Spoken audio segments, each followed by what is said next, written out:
forth every night, every day. Sway. Right. Chill day. Sway. Back and forth. Back and forth. Sway. Back and forth. Back and forth. Why do you think you don't have a kid but you have Jasper as your son? He's not technically my son, he's my pet cat, but I do think of him as my son. Jasper's ready. Jasper's excited. I basically kind of drift back into a half sleep. I hear my wife talking to Jasper. He goes, "Oh, Jasper, I can't believe you just did that." Oh, shit. And I'm literally walking out the door to get to work. You know, I hope Phil sees that when he wakes up.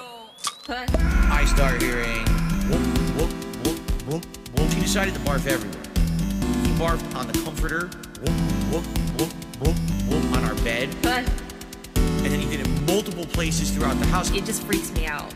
It's not just one or two, it's probably all over. And I was right. Like, I basically had to go on a fucking vomit scavenger hunt this morning. It's very disgusting. I think it was, 3 places where I found hairballs, and one place it was just a little bit of, like, spit. The whole comforter has a giant fucking stain, hair and vomit. Like, oh, God. Whoop, whoop, whoop, whoop. Immediate disaster.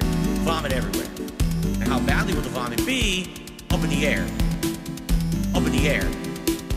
Hello, Jasper, Prince of Darkness. Up in the air. What's she gonna do? Stop everything to clean up vomit when she's already on the way out the door? Not at all. Of course not. Whoop, whoop. One look at it, he looks at me. He looks back down at it, he looks at me. Like, what is this shit? What is that? Where's my fish? Of course I'm smart. Chicken's for plebeians. I'm a sophisticated cat. I demand fish. Jasper Kitty, I'm sorry. I don't have the fish today. I'm really sorry. Tomorrow's the day off. I'm gonna try to get you more. Yeah, I'm gonna remember that. I already forgot it. Jasper Kitty! Immediate disaster. Vomit everywhere. And how badly will the vomit be? Up in the air. Jasper Kitty! Immediate disaster. Vomit everywhere. And how badly will the vomit be? Up in the air. In Jasper's water dish, just completely wipe it out from top to bottom, rinse it all off. Never. If you don't, it grows mold.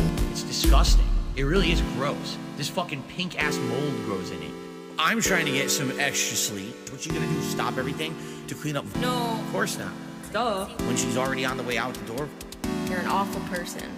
When she's already on the way out the door? Out the door? Out the door?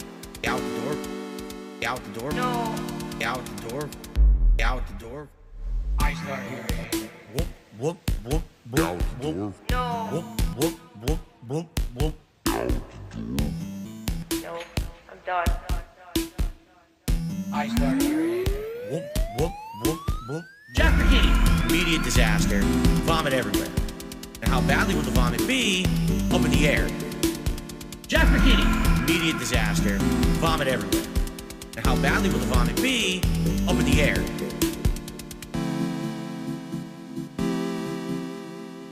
I think Jasper is a dark side cat. He is totally in on the dark side. Jasper, you're a nut. No, I don't fight Jasper's thoughts, you disgusting freak. Don't ask me stupid questions like that, you freak.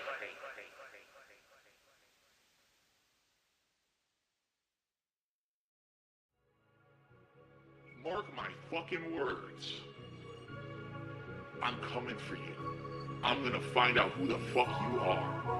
You motherfucker. You are fucked. Clip this one, bitches. Mark my fucking words. I'm coming for you. You are fucked. And you are done. I'm coming for you. Coming for you. No. I'm coming for you. Sound good? Coming for you. Fair enough? Coming for you. Alright. You need Jesus. Please talk about boys. No. I'm looking. Please talk about punk ass bitches. I'm looking.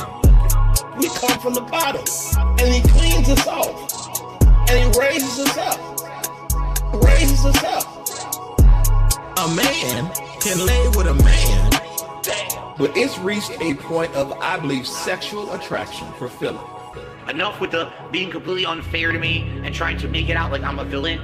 Go fuck yourselves. Literally, lick the shit in my asshole. I don't care about any of you. You're all insignificant humans. None of you will ever do anything with your lives. Get fucked. Sir, this is a Wendy's. Mark my fucking words. bloodshed, and bullets. You are fucked, and you are done. I'm coming for you. On diarrhea day, dog. Mark my fucking words. I'm coming for you. Doodle fleck a trickle. You are fucked, and you are done. I'm coming for you. Coming for you. Coming for you. Coming for you. Coming for you. Turn on the oven. Coming for you. Coming for you. Coming for you. Lost all my subscribers. I'm not monetized anymore. I shouldn't attack the boyfriend. I need my boyfriend. I know, pray when I see it. I've been a predator all my damn life. I'm built different than them. I'm cut from a different cloth. We ain't the same. There may be some gunfire, bloodshed, and bullets. Dog. Damn. Doodle flavored trickle. Dog. Laying on your back, spreading your leg, dog. I know, pray when I see it. Damn. Dog. I've been a predator all my damn life. Ain't no clapback videos. I'm looking. I'm built different. We ain't the same. Dog. I touch him anytime I feel like it. I'm touching him now. I come from scum. That's why I'm a Christian. I come from backwoods, incest-driven maniacs. I'm designed and built to bully effeminate men. We come from the bottom, and he raises us up, and he cleans us off. And from that point forward, I've been walking clean. Dog. Damn. Doodle flavored trickle. Dog. Laying on your back, spreading your leg, dog. I know, pray when I see it. Dog. Damn. I've been a predator all my damn life. I'm built different, dog. We ain't the same. I'll touch him anytime I feel like it. I'm touching him now. Hold up, hold up, hold the hell up. I didn't want to forget those bargain bin fluffers who calls themselves detractors. No, not all of you, fam. Season motherfucking 2. I need my boyfriend. Spread your leg, dog. I need my boyfriend. Laying on your back, dog. I need my boyfriend. Hello, just, like, addicted hello to taking everyone. L's. Welcome to October Reviews. Wah! I have Lord Thunder and Decepticon with me, or as he's known in some circles, Decepticuck. How are you tonight, Lord Thunder? I am quite all right. I'm very curious to hear a certain King of the Dent's opinion on this movie. Oh, yes, absolutely. We have been talking before the stream, and it is impossible to tell which direction he will take this in. So it's going to be wild. Decepticon, how are you? I am doing great until you slandered me on this stream. So yes, you've ruined it. Everyone in the Discord knows your name is Decepticuck, and I know you still have not forgiven me for the Deceptigonk comment earlier, so I'd like to formally apologize. Yep. Thank you, Astrodontus, for becoming an El Cheapo supporter. Thanks for the positivity, dude. So Phil recently watched Scream 5, and we're going to get into it in a second, but I think it's important to get some context here. What did everybody think of the movie? We'll start with Lord Thunder, since you are our horror movie guy. What did you think of it?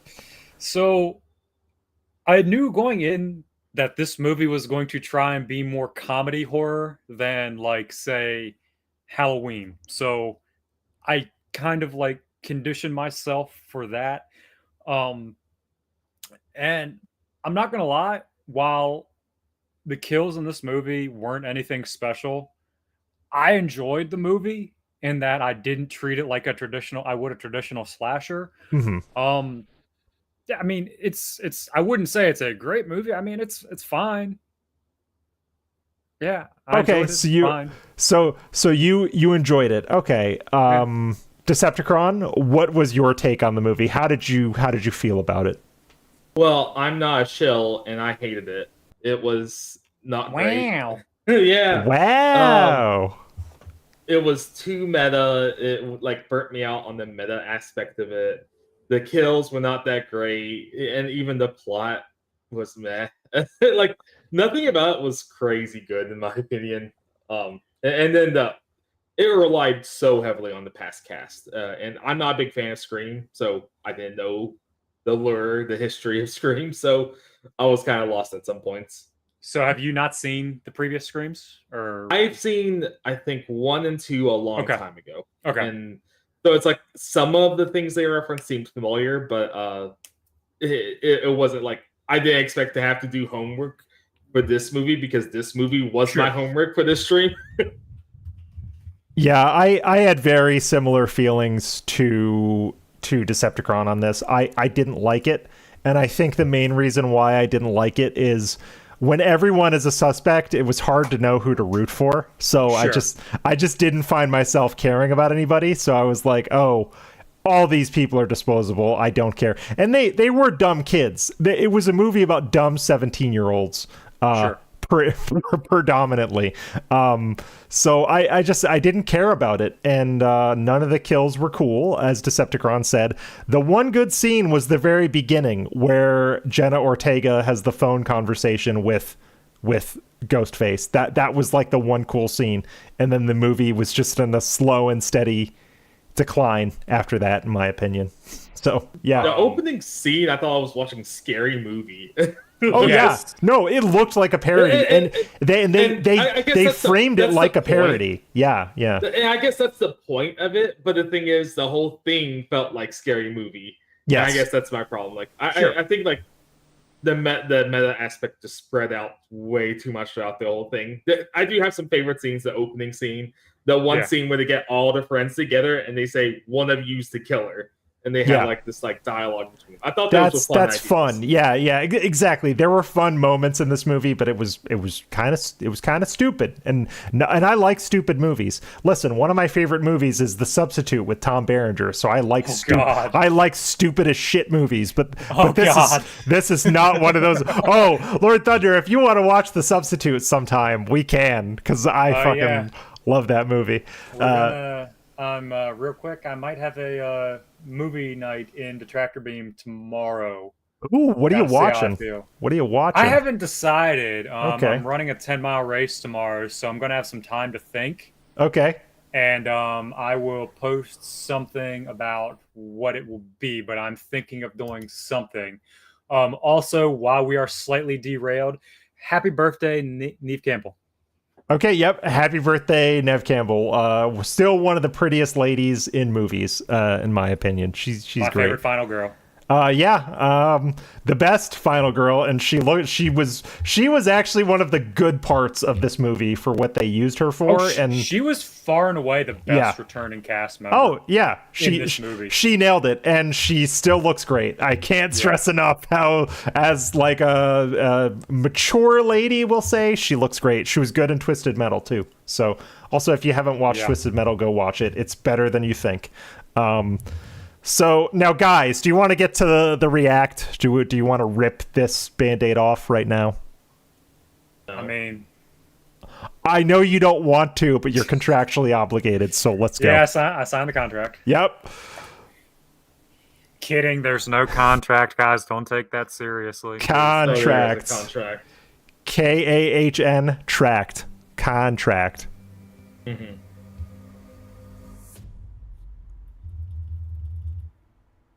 I just want to say this intro is so much better than his podcast shit. Reacts. Oh, yeah. Welcome to another horror movie review. I'm going to be doing at least one horror movie review a week over the course of October 2023. All right, chat, you heard one a week at least. One a week. Really more about me having the time to sit down, formulate my thoughts, and film this review than watch the movie. You have all the time in the world, Phil. Yep, exactly. Work from home. Yeah. Of classic horror movie series that have been rebooted I'm Tonight, already shaking I'm my going to head, review chat. Scream 5, or as they called it last year, Dayglow, what's up, 2022, buddy? when it was originally released. Hey, Dayglow. Just Scream.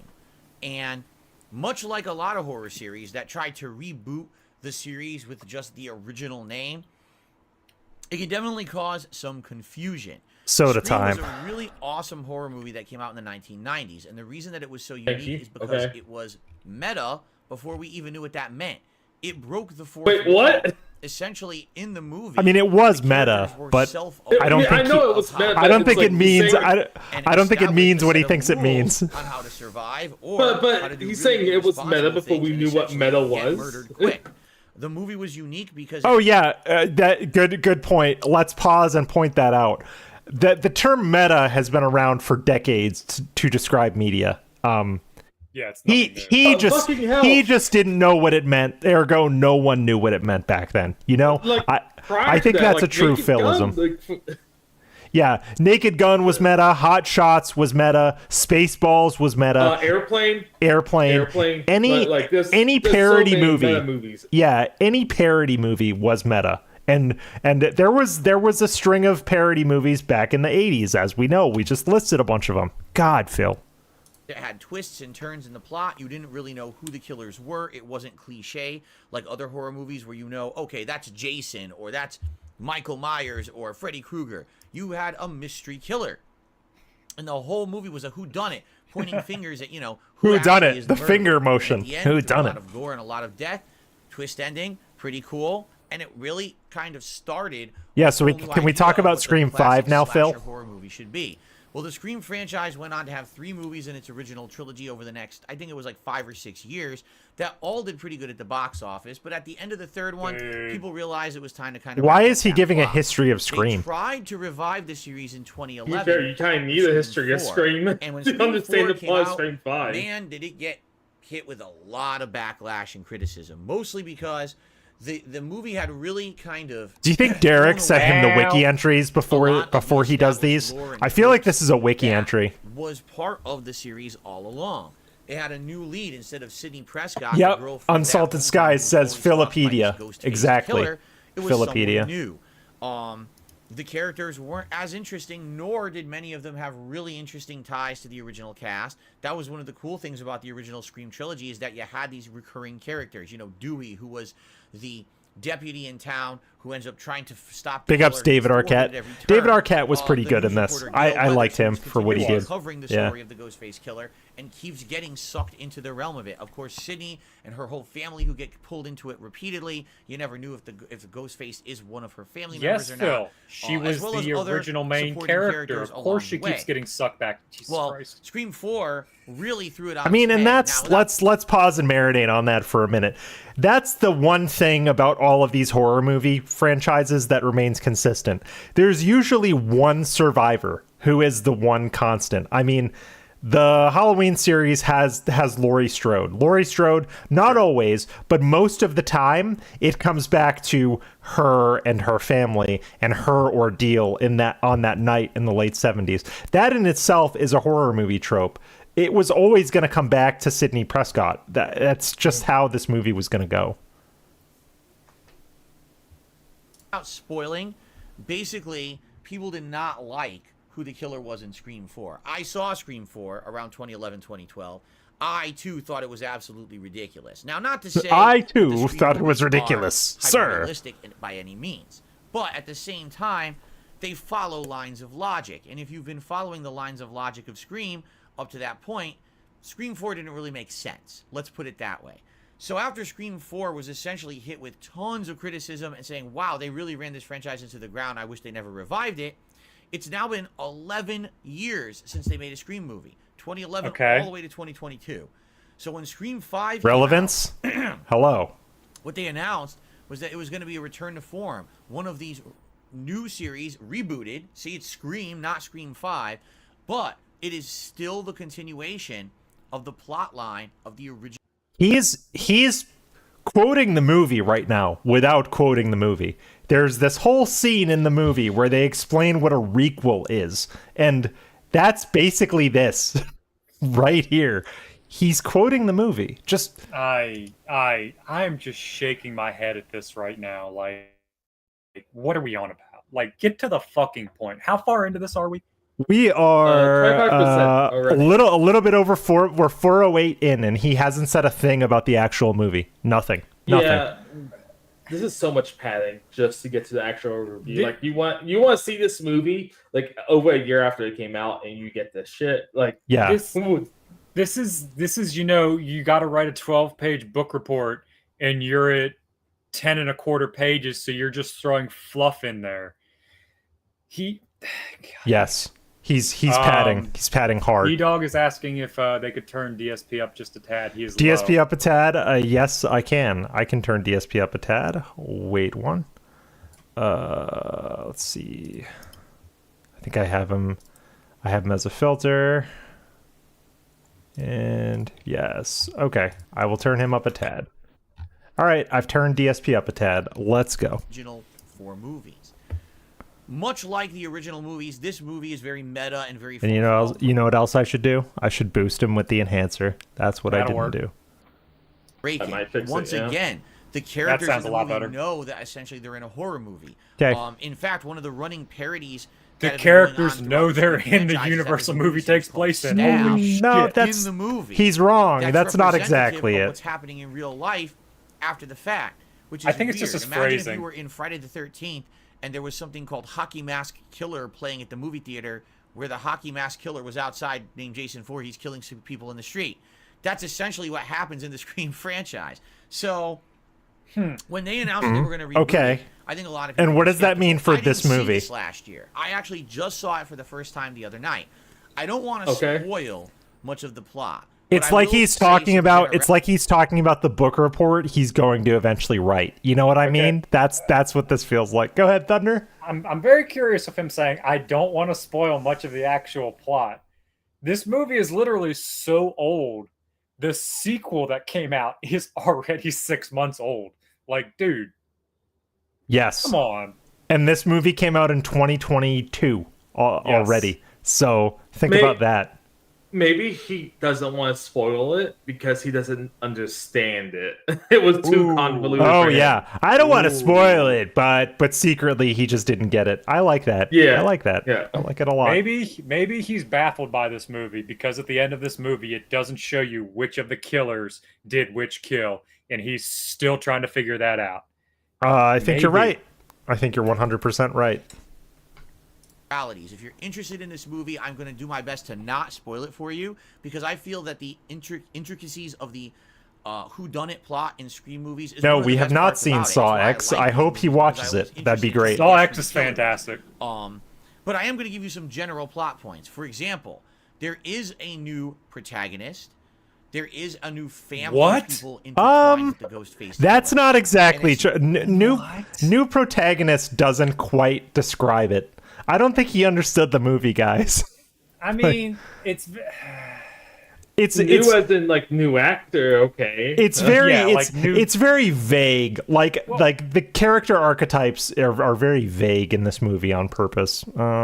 It's very clear they're trying to shift the focus away from Sidney Prescott and Gale in this movie and see what they can do with a new group of characters. Now, do they get very reliant on those old characters toward the end? Yes, and I would argue that's a flaw of this movie, is that they do rely a lot on those 3 characters in Dewey, Gale, and Sidney a lot towards the end of the movie. But, again, his way of words is just so terrible. Yes, just saying so many words while also saying nothing. It's so frustrating.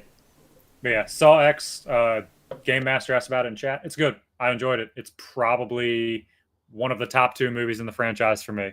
I might have to watch Saw X then. That sounds good. All right, let's keep it pushing. Not Sidney Prescott and her group of friends. It's a whole new, family of people. A girl at the beginning of the movie is attacked, and then her sister, who lives out of town, is kind of forced back into town to see what the heck's going on with her sister. All right, book who's just reports. attacked by the Ghostface Killer. Yep, and here we go. This big entanglement, Who did it? Was it one of the girl's friends? Is it something else going on? Come to find out in a very general way, long story short, the whole goal here is to get the Hold on. He used 2 segue phrases. I want you guys to let that sink in. Come to find out, just listen to this. Was it one of the girl's friends? Is it something else going on? He segues his segue segue. in a very general way. Long story. No, 3. Come to find out in a very general way. Long story short. Oh my God, filler. Let's go. Short. The whole goal here is to get the whole Ghostface thing going up again.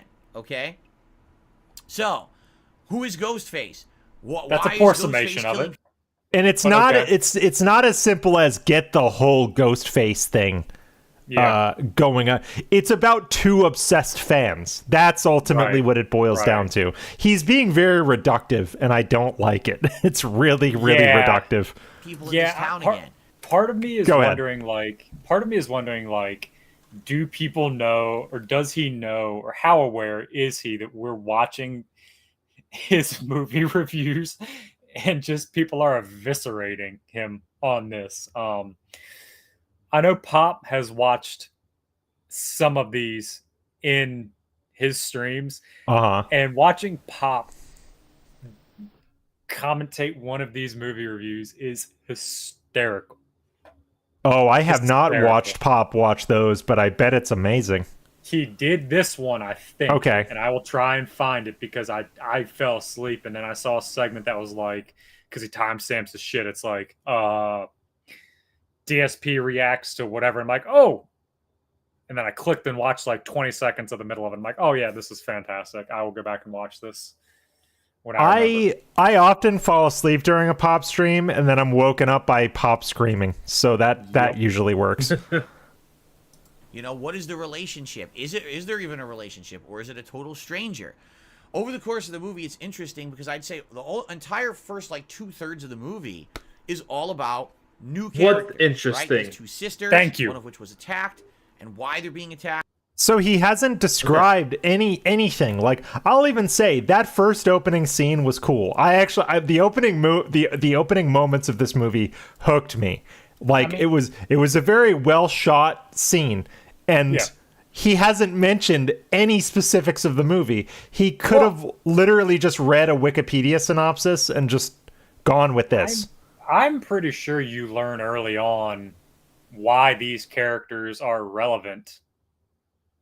Right away, they tell you within the first 30 minutes why Sam Carpenter is a relevant character to this whole situation. Right. Like, they tell you who her father is, and her father is why she's relevant. It's Billy Loomis. He just doesn't pay attention. So, and then their friends and stuff like that. Over the course of the movie, more people start to be murdered. But why are they being murdered? What's the motive? That's part of the whodunit mystery. It's about family, Phil. It's about family. This already is known publicly, so I'm not spoiling much here. I mean, you can look at the poster for yourself. Some of the original characters from the original Scream movies are in this. Dewey, Gale Weathers, and Sidney Prescott are all in the movie. They're pulled back into this web.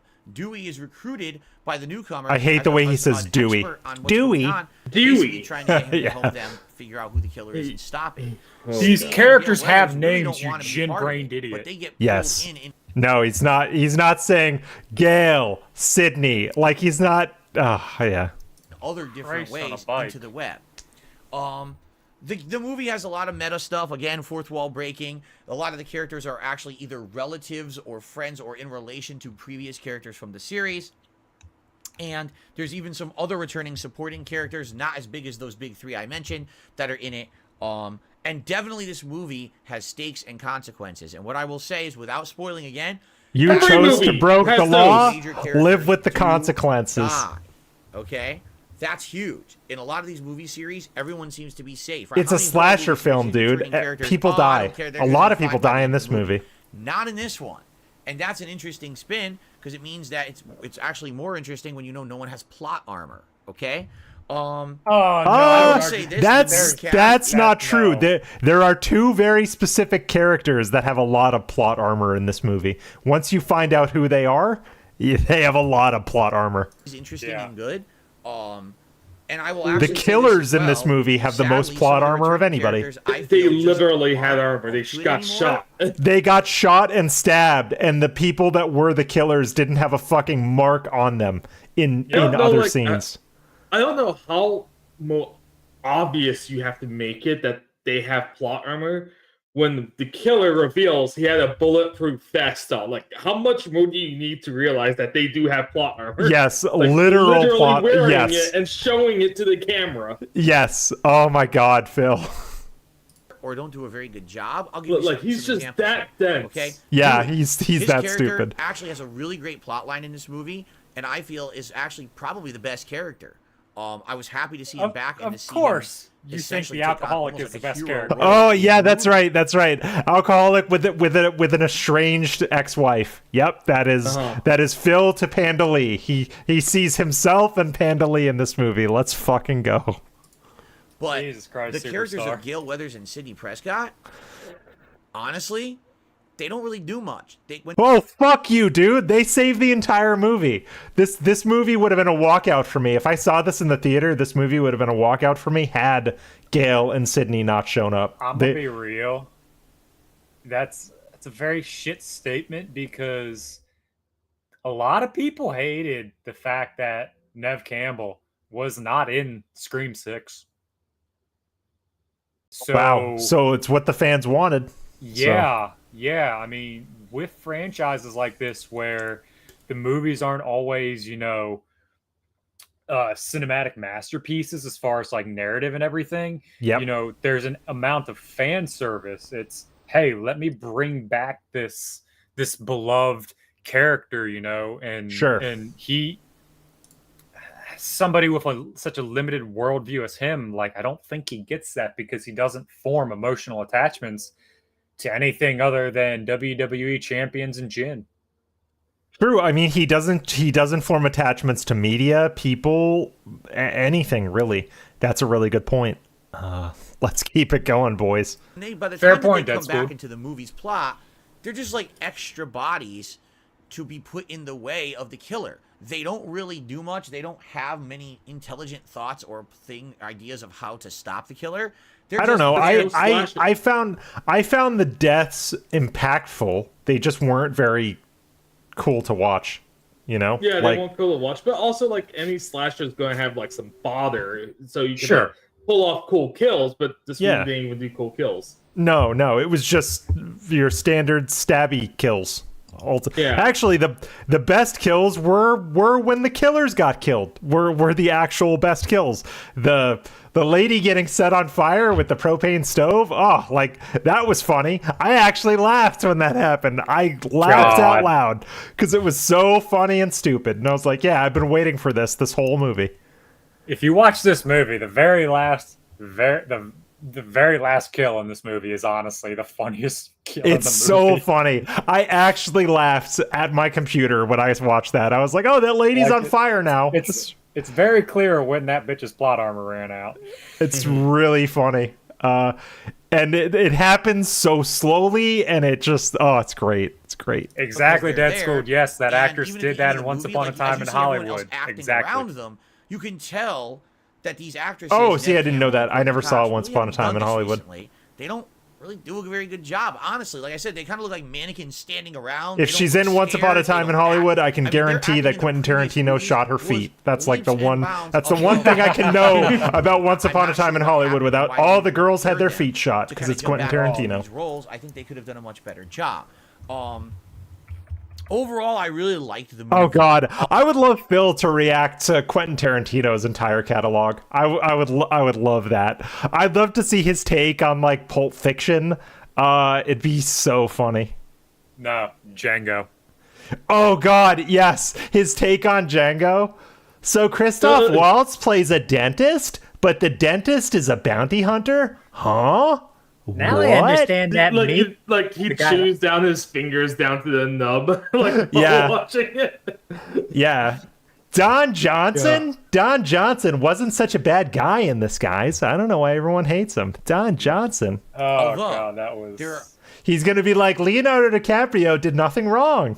Yeah. So God Some damn it. pet peeves and annoyances that I will mention, but overall, it feels like a return to form. Unlike Scream 4, where Oh, he so loves many new that. He characters loves were that thrown phrase in, "return to and it form." He's really been using it all week feel with like there were Assassin's stakes Creed. because these are all new characters So you don't annoying. care He about. should. In this one, because you Those have are the the return to combination of form. returning I would say characters as well as new 2010 Dead characters, Space and there for me. are interesting ties between Yes. them. Again, without Return to spoiling, form. there are direct connections between the new cast and the old cast. I have a It's interesting surprise to when we're see done that with this because we'll be done with this ties very the two soon. movies or So I have franchises, something or else for us I to should say watch. the two plot lines together.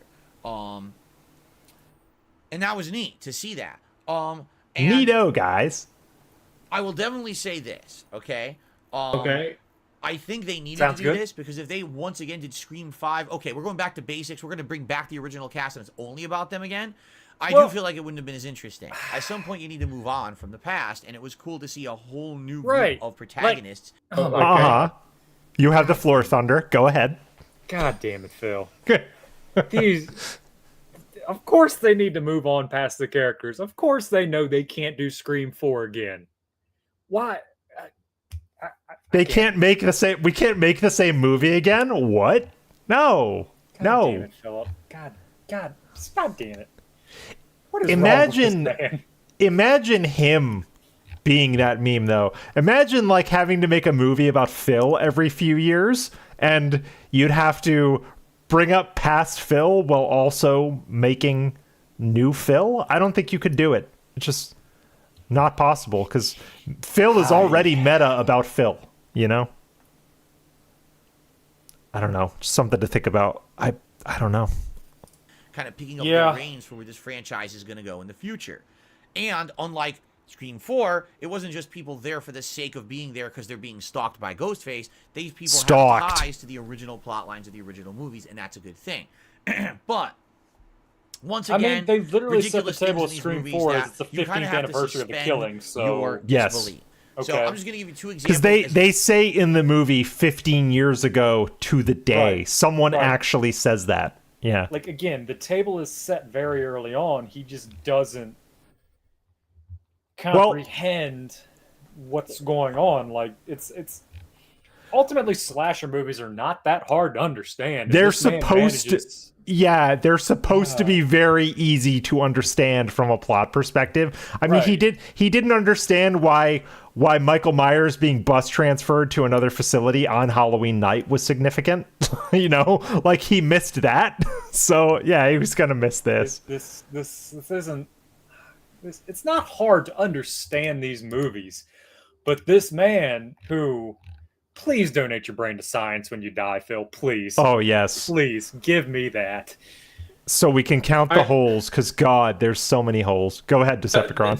You expect, like, something solid to remain. Like, it's just going to be a smoothie. What's left of his brain. You're not wrong. It's soup. Brain soup. General as I can without spoiling the plot. There's one situation where someone calls the cops and says, you need to... Oh, here... Listen to what he said. I want you to pay close attention to this. You have to suspend your disbelief. So I'm just going to give you two examples as general as I can without spoiling the plot. I think he said, as I'm going to do this as general as I can without spoiling the plot, because someone super chatted him last week and said, Phil, you don't have to give complete plot synopses for your review. He's gotten criticism for this recently, and it seems like he's maybe trying. Let's see what he does. All right, so chat, real quick, chat. Any of y'all that might be gifted a membership on that channel for the reacts, if y'all could like ask him to react to actual movie react channels, I would love that. Oh yeah, love it. I would love it. I think people should start putting in the suggestion box they don't like the new reviews and they want to bring back the summary, so he just gets mad. Oh yeah, well, because that suggestion box is just going to be another means for people to fuck with him, because that's what everything is. Well, like I like the fucking trolling when it happens. Like you tell him the right thing to do, and this is the right thing to do, and he still fucks it up. So tell him to go back to the wrong thing he was doing, and it'll just piss him off because he doesn't know what to do. Yeah, he's so fucking reliant on chat to tell him what he needs to do. Right, he can't make an original thought for himself, and part of that is because he doesn't want to be able, or he doesn't want to have to say, "Well, it's my fault this happened." He wants to be able to say, "You all wanted this. Yes. I did it. It failed. It's your fault." Oh, Now, yeah. He won't say it's your fault because that does have the ability to alienate some of even his most dented fans. But you know, you're right. It's the suggestion box as more cover for him. You're right. The suggestion box thread, whatever the hell it is, don't those comments have to be approved? They do. They do. Yeah, that's. But you can slip in. But you can slip stuff in because what people have been doing is people have been making a comment that he approves, and then after it's approved, you can go back in and edit it, and the edited comment will stick. So you can slip the filter if you do that. I like that. But also, like, he still has to read it, and that gets to him. He still has to read it. Just That's right. Just to approve it, it'll get to him. Sure. I almost think spam the suggestion box and just say, "Hey Phil, this is for the algorithm," and see what happens. Just all of them. If you say things that are inappropriate or trolling, you will be moderated accordingly and banned from the channel. Guy. So guy with two names clarifies: edited comments have to be approved. I did not know that. Go ahead. No, go ahead. I heard someone say that you could slip them in with edits, but thank you for the clarification. Guy with two names. Midlife Crisis says, "I'm listening to feedback that I approve." Exactly. Like, it's just a hug box. And, you know, dissenting opinions are healthy. Yes. No. They create dialogues, but not in Renton, Washington at the Snort Fort. No. One of the suggestions I want to put in is, like, he should do 100 push-ups once he gets to 100 likes. It'll help with engagement and his fitness. Yes. I feel like he would shoot that down immediately. Oh, God. Some guy named Decepticuck commented on my suggestion box.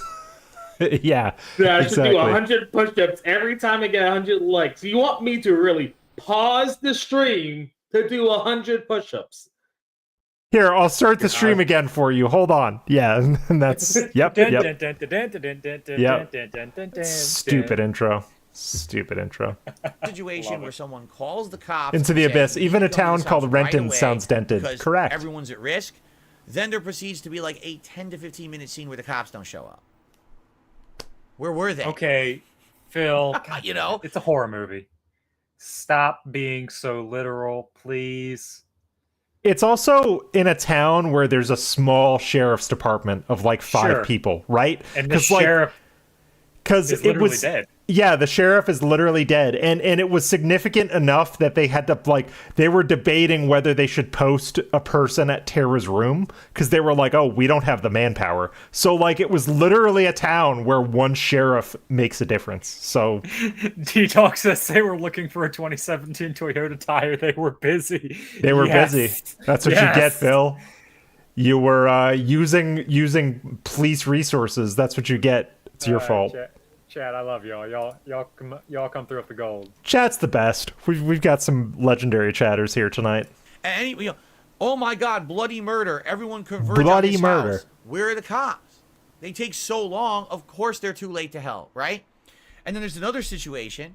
You know, Devilish Face brings up a good point in the chat. I'd be lucky and shocked if I had a police response in 15 minutes. For a guy who says, "Oh, cops on speed dial." Do you think he's called the police? Do you think he realistically knows what police response times are? Like, most police response times are, even if you're in a quote-unquote good neighborhood, between 10 and 15 minutes. So it's going to take a while, you know? I would be curious, given the area where he lives. Yeah, I would be very curious about that. But again, he doesn't have a normal perception on reality. No, he doesn't. Yeah. I'm pretty sure he's called the cops before. Every time he's doing that's just late. Oh, yeah. Well, so... Like, he filed a missing person report on his DoorDash driver. So one thing is, I have to out myself as someone who lives in a quote-unquote gated community. I live in a quote-unquote gated community right now, and one time, someone's house was literally on fire up here, and the fire department had to come. They didn't have the code for the gate. You know what the fire department did? The fire department ran the truck through the gate to put out the fire.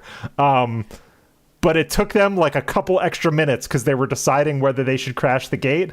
But literally, the gate was quote unquote broken for 3 months because a fire truck went through it. And again, you know, he's talking about a movie where if the cops just show up right away, it detracts from the events of the movie, right? Like, so you're saying that cops are detractors? I gotcha. Okay.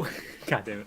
The slow cop response time and them not being there is a tool in this kind of movie to like help set the tension and create this aura of helplessness around the people. Real quick, midlife crisis with possibly the best chat comment so far. What's Officer Sanders' response time? Oh wow. God Officer Sanders' response time would it. be like 14 seconds. I don't know. Something very, very slow. Bravo, or something very crisis. fast. Bravo, midlife crisis. I gotta find that one. Here we go. I gotta put that up for a while. Thank you, midlife crisis. There's supposed to be someone under a protective custody, yet somehow, of course, the killer gets to them. How? Also, he's reading from his phone. Did you guys see that? Hold on, let's go back. Yep. He's reading from his phone. Like, obviously reading from his phone. Get fucked. Get fucked. Situation where there's supposed to be someone under a protective custody, yet somehow, of course, the killer gets to them. How? I don't know. I don't know. And then there's another scene, and this is really ridiculous. It's a horror movie, dude. If I explained the full reason why this scene is ridiculous, it would kind of spoil. But let me just put it this way. The killers in these movies are kind of superhuman for a while, but then at the end when it's revealed who they are, it's supposed to be like realistic. Here's why. In the first movie, the reason why you believe that Ghostface was able to do what they did is because it's two nut job guys who maybe are hopped up on nut drugs. job. So I'd like to point out second consecutive use of the word nut job in these reviews. He used the word nut job last week too. So it's not an official ACKtober review unless he says nut job. Let's go. It's not good these for a kids movie without are nut kind of job. nuts. Yeah, Maybe exactly. They're just out of their minds. They're doing drugs or whatever, and that's why they were able to pull this crap off. In this movie, there's a scene where the killer gets injured, and then it's never addressed for the rest of the movie, as if it never happened. Huh? It's addressed. They show you the vest. But it's still, I'll give him that it's a little too unbelievable, but they show you they got a vest on. I mean, as somebody getting shot multiple times will slow you down even with a vest. Sure. Yeah, but, like, part of the joy of these movies is the absurdity of the abilities of the character that represents the threat. Yes. Like how Jason and Freddy and Michael Myers are just unkillable motherfuckers, you know? Yeah. That's the point. You can't kill them. Her in the scene, you can see it happen, and then it's like it never had. The killers never happens later on. Like it's just forgotten. And that I didn't like. Like that's a plot hole. Sorry, the killer should be injured. At least they should be giving away an indication that they were hurt. Nothing. It's perfectly fine. Were they Wolverine with a healing factor? It doesn't really make much sense. Wolverine! I told you to buy the figure. Of course, as you know, there's always a reveal of who the character is, or the killer is, and I'll just put it this way: it's a little confusing because it doesn't really make sense to some of the other stuff that happened earlier in the movie. Called it. That's all I'm going to say. Called it. It's a little confusing. Mm-hmm. Why is it confusing, Bill? Why? Real quick, Dead Schooled. Ghostface being the way he is a parody on Jason and Michael Myers being immortal. Yeah, I can see that. Yeah. But I knew the whole time he was going to be like, I'm confused.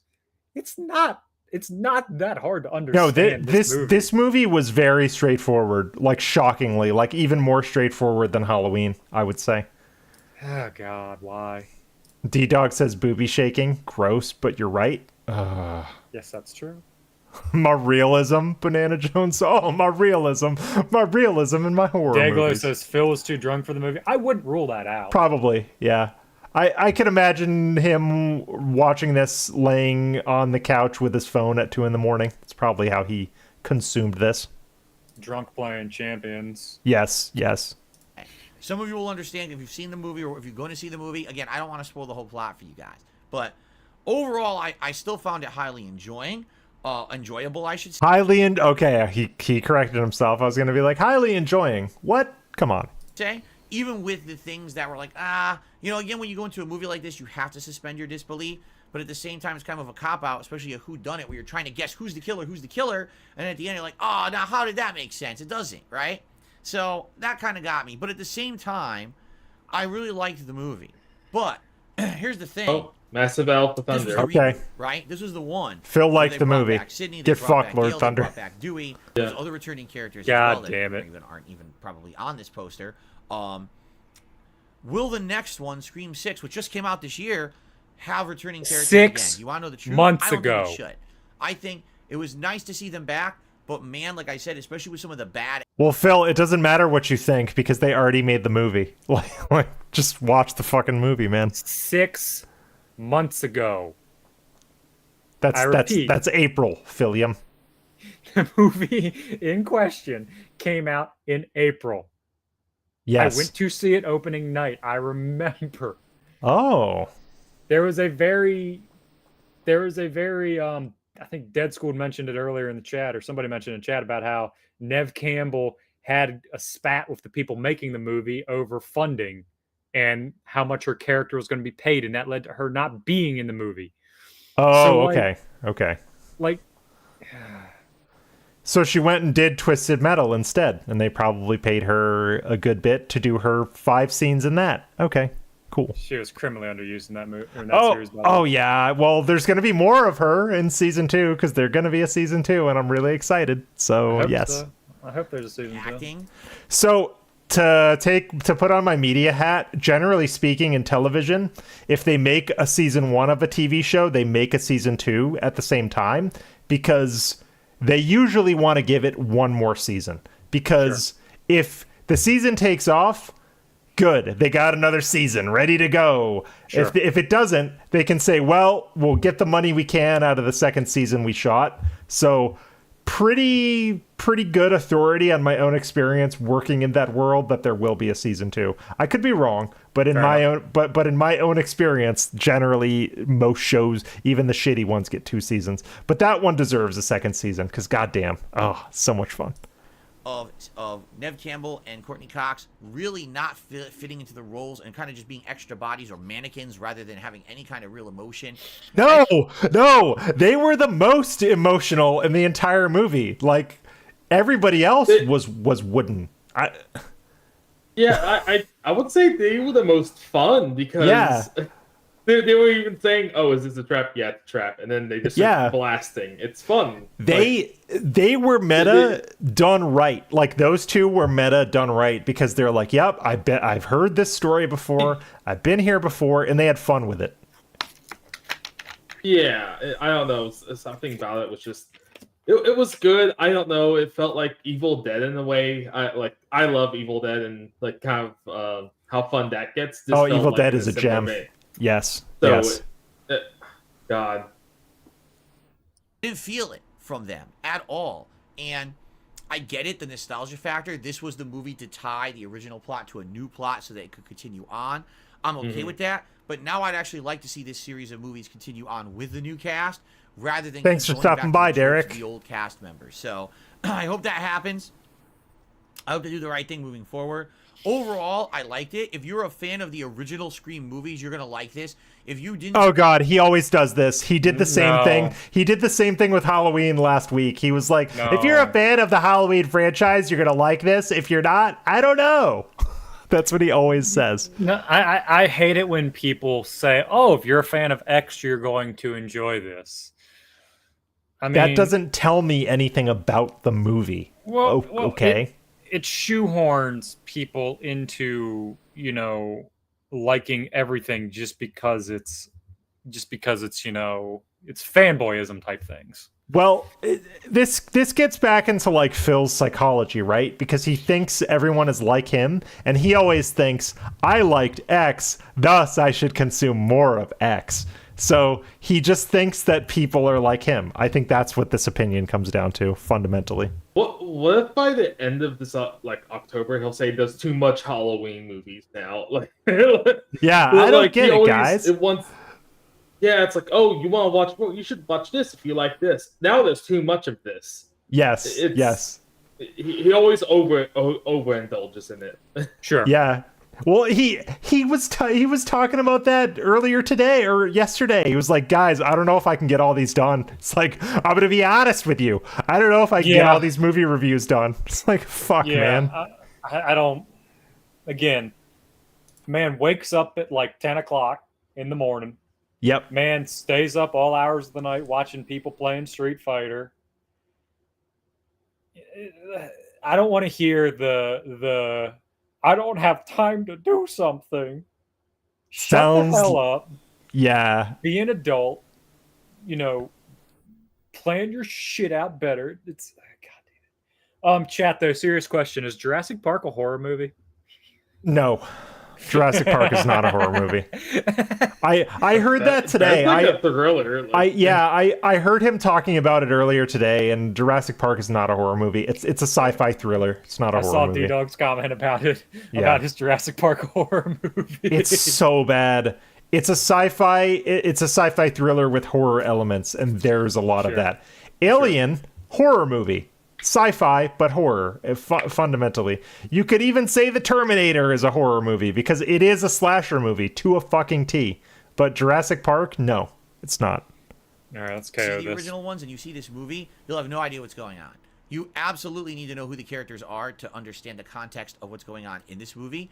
And it's you know, not necessarily a lot of a bad people thing, also, but okay. I feel probably would have issue with the ending. All right, like the actual identity of the killer and why the killer kills. I thought the ending was the best part because it made me laugh. Because I'm so I felt movies, something when the lady got lit on fire. For like concrete stuff, you may be a little upset. Yeah, maybe I don't know. Maybe they're just trying to go for. Palm Primus brings up an excellent point. Beetlejuice is a horror movie, according to Phil, where it's a dark comedy. Beetlejuice is fundamentally a dark comedy, but Phil doesn't understand that. In this movie, you should watch Nightmare Before Christmas for October. But then it's.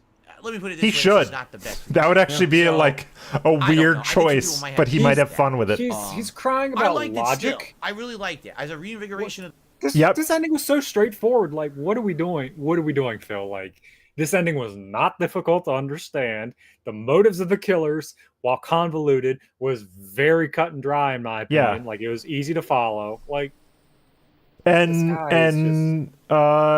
Sam Carpenter, main character, faces her demons and embraces her killer instinct, I guess. You know? Like, they don't leave anything open. This movie is actually very well tied up. Like, it's done. Yeah. It's literally done. Like...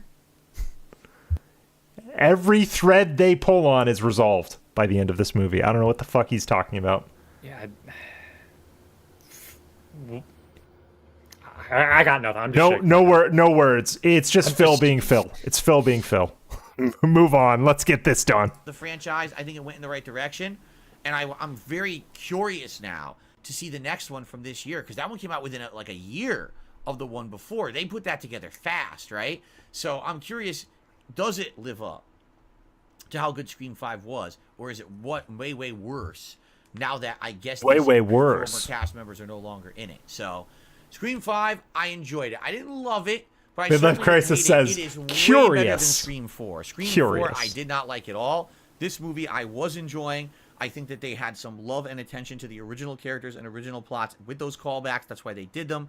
I do hope that they move on. Dead from Schools that now says, in the future, I loved it. The killers were it, me, people who hated The Last Jedi. Yeah, pretty much. Scream 5. Yeah. If you haven't seen Scream in a long time, this is a good one to jump back into. You can even skip 4. No. I just find it funny. I'm not even kidding you. No, if you haven't seen Scream in a long time, you probably should just go watch the original. That would be my advice, actually. Yeah. I remember when I saw this movie, I was dating a girl who, like me, has seen all the classic horror movies, is a fan of horror movies.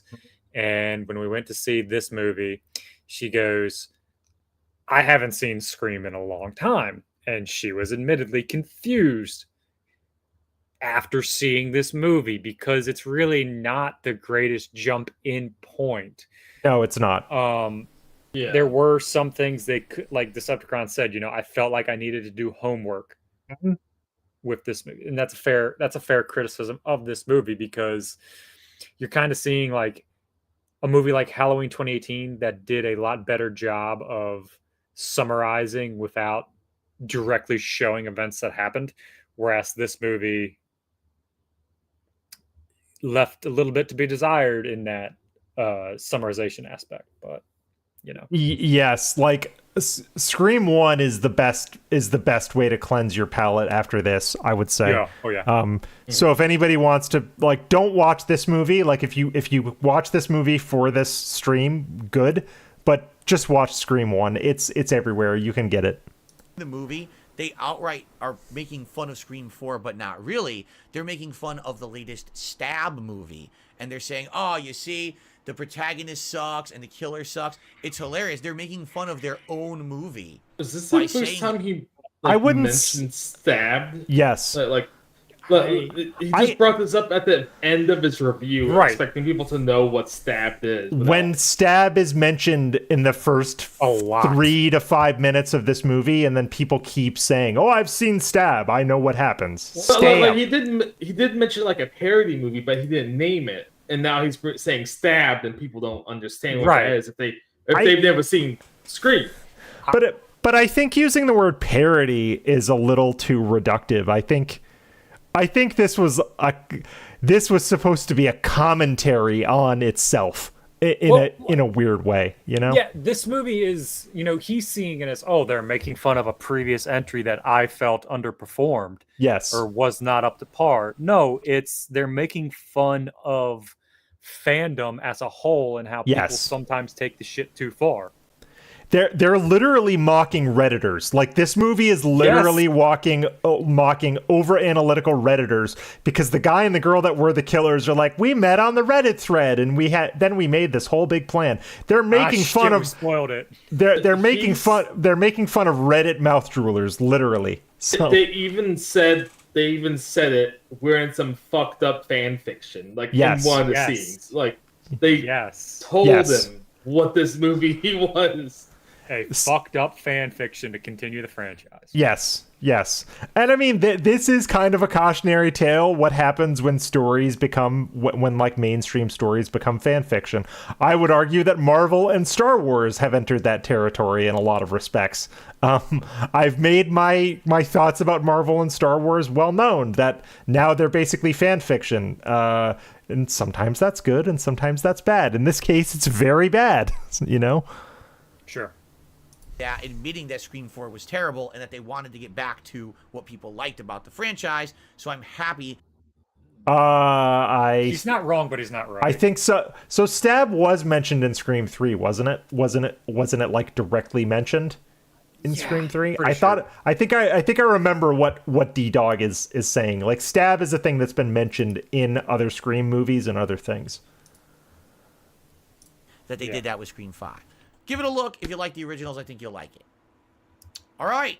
That's my review of Scream 5. Not many or... So my money is on every one of these reviews is going to be, give it a look. If you've liked the originals, I think you'll like it. I think that's going to be his takeaway for all of these, because he said the exact same thing, almost verbatim, for Halloween. That's going to be like a buzz thing to make him seem normal, because it's something a lot of people do. Like, I watch videos of I watched a video somebody sent me of a dude doing a food review.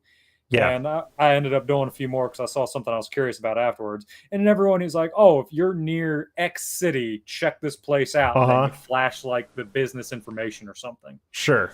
So it's just something, the alien is attempting to make himself seem normal. That's all this is. Yeah, that's true.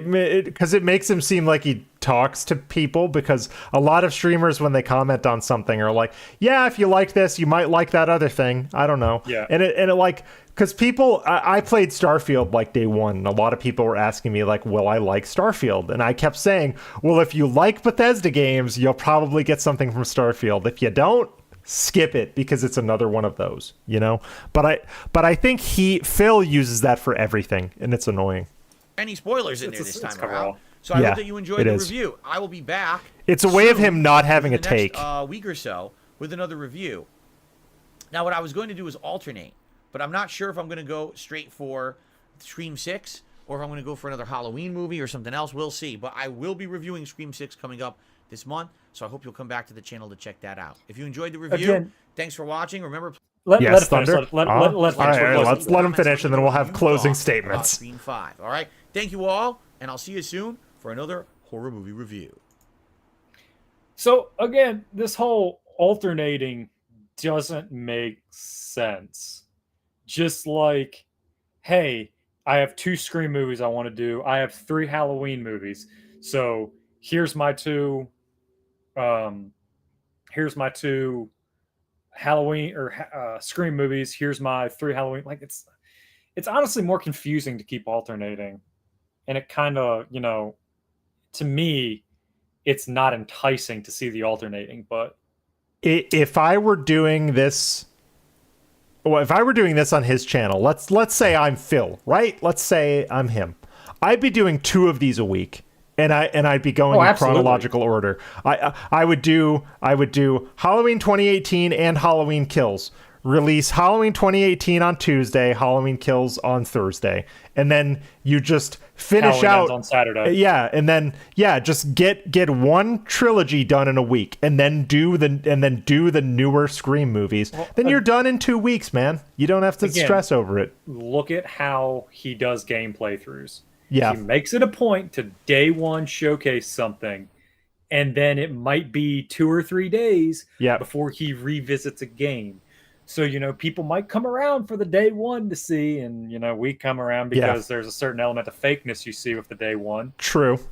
But, if I'm somebody that wants to see somebody playing this game, and I start hearing, this guy saying, oh, well, I'm not going to be putting out more content for it till Friday, well, I'm going to go somewhere else and watch somebody else do a more cohesive playthrough that's not letting 72 hours pass between and I would suspect that there are people interested in Halloween Kills that might want to see a reaction to it that might have already gone to other React channels. You know what I mean? I mean, like, I'm honestly curious to see his take on those movies, because those are 2 controversial Halloween movies. I said when we talked about Halloween 2018, that's like the high point of that trilogy, and it just gets worse. I asked a lady that I work with who's into horror movies about Halloween Kills the other day, and she's like, oh, did you like Halloween 2018? And I was like, oh, I loved it. She's like, well, then you might not like Halloween Kills, depending on how you feel about certain things. I was like, oh, wow. So that makes me interested in it, though, which means Phil should have done it 2 movies a week, or possibly 3, like you said. His whole drip feeding content doesn't work because people are just going to go somewhere else. Well, drip feeding content works when you have this prestige about you. True. You have this established audience, and you can get away with it. He is not somebody that can get away with drip feeding content like this, because again, he doesn't entice people to be retained. Yes, that's true.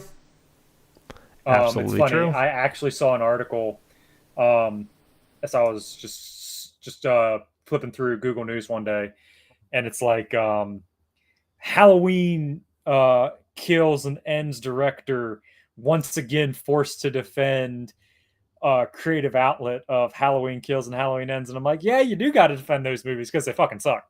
Oh, okay. But that makes me interested in them. For sure. But yeah, man, his takes are always the most cold, safest takes, and I don't like it. They're not fun. See, that's why I'm looking forward to DS Politics, because he's gonna fence sit, and then he's gonna take shit from the people on both sides. Like, that's gonna be great. Yeah, because that's the thing about like being in online politics. If you don't take a stand, both sides will hate you, and it's fantastic when that happens. So, go ahead, Decepticon. But for this review, this review has been easily his worst one we've seen, in my opinion. Oh yeah, of anything. This one, I think it was just jumbled thoughts without any basis, and this isn't a situation where anything Phil does is wrong. Now, like, he was criticized for doing too much summary. Now it's like too little summary. It's not like that case where anything he does is wrong. That's it's just true. he swings to one extreme, then swings to the other extreme when he gets criticism. The problem with last week's video was the whole thing was a summary. Well, yeah. The problem with this week's video is like there's no basis on anything. It's just jumbled thoughts referencing random moments that he doesn't tell us. That's a very good point. You're pointing out like a gross overcorrection, right? Because he got pissed a few days ago when someone gave him that feedback of like, fine, you don't want summaries, I can change. And now he didn't say enough about the movie because he said almost nothing about the actual movie in this entire thing. It's just like random thoughts that he had about it, but it's based in nothing, so a viewer is confused what he's referencing. Yeah, like he presents, and he said, "I don't want to spoil it," like 5 times. It's like, dude, just spoil the fucking movie. It's very passive aggressive. Like it's okay to spoil it, but not to make a 16-minute summary of it. Well, again, you got to realize, if you don't want to get spoiled of something on the internet, stay off for a little bit. Yeah. But we're talking over a year? Yeah. Like, nah, man. Yeah, exactly. Over a year. So guys, if you've got like an extra half an hour or so, I got a little surprise in my back pocket. I like to compare his takes now to his takes from the past. I brought another one. Hold on, let me get it ready here. It is this gem here. It's his take on Batman vs. Superman, Dawn of Justice. God damn it. Yep, we're doing this. We got him, boys. We're doing this. So here we go. I've never seen it. It's 26 minutes long, so we won't be here for very much longer. We can return to our lives soon, but here we go. This face, man. Fuck. Is that really how he starts this? Oh God, look at that transition. That he used a page peel transition. I love this. Please no. He did not start. Big ups Sony Vegas page peel into exasperated YouTuber Psy. He did it. This. Uh-huh. Oh God. What is up, everyone? Welcome, boys. Welcome to hell. I saw Batman vs. Superman Dawn of Justice yesterday. And although it was far from the worst movie that I've ever seen. Oh, you know what? He's probably not loud enough. Sorry, guys. When did this come out? Fire the booster. For timeline purposes. Ooh, March of 2016. So this is just 2 months are pre-fappening. So wow. God, we missed a great screenshot. That'd have been a great screenshot. Oh well, hope somebody got that.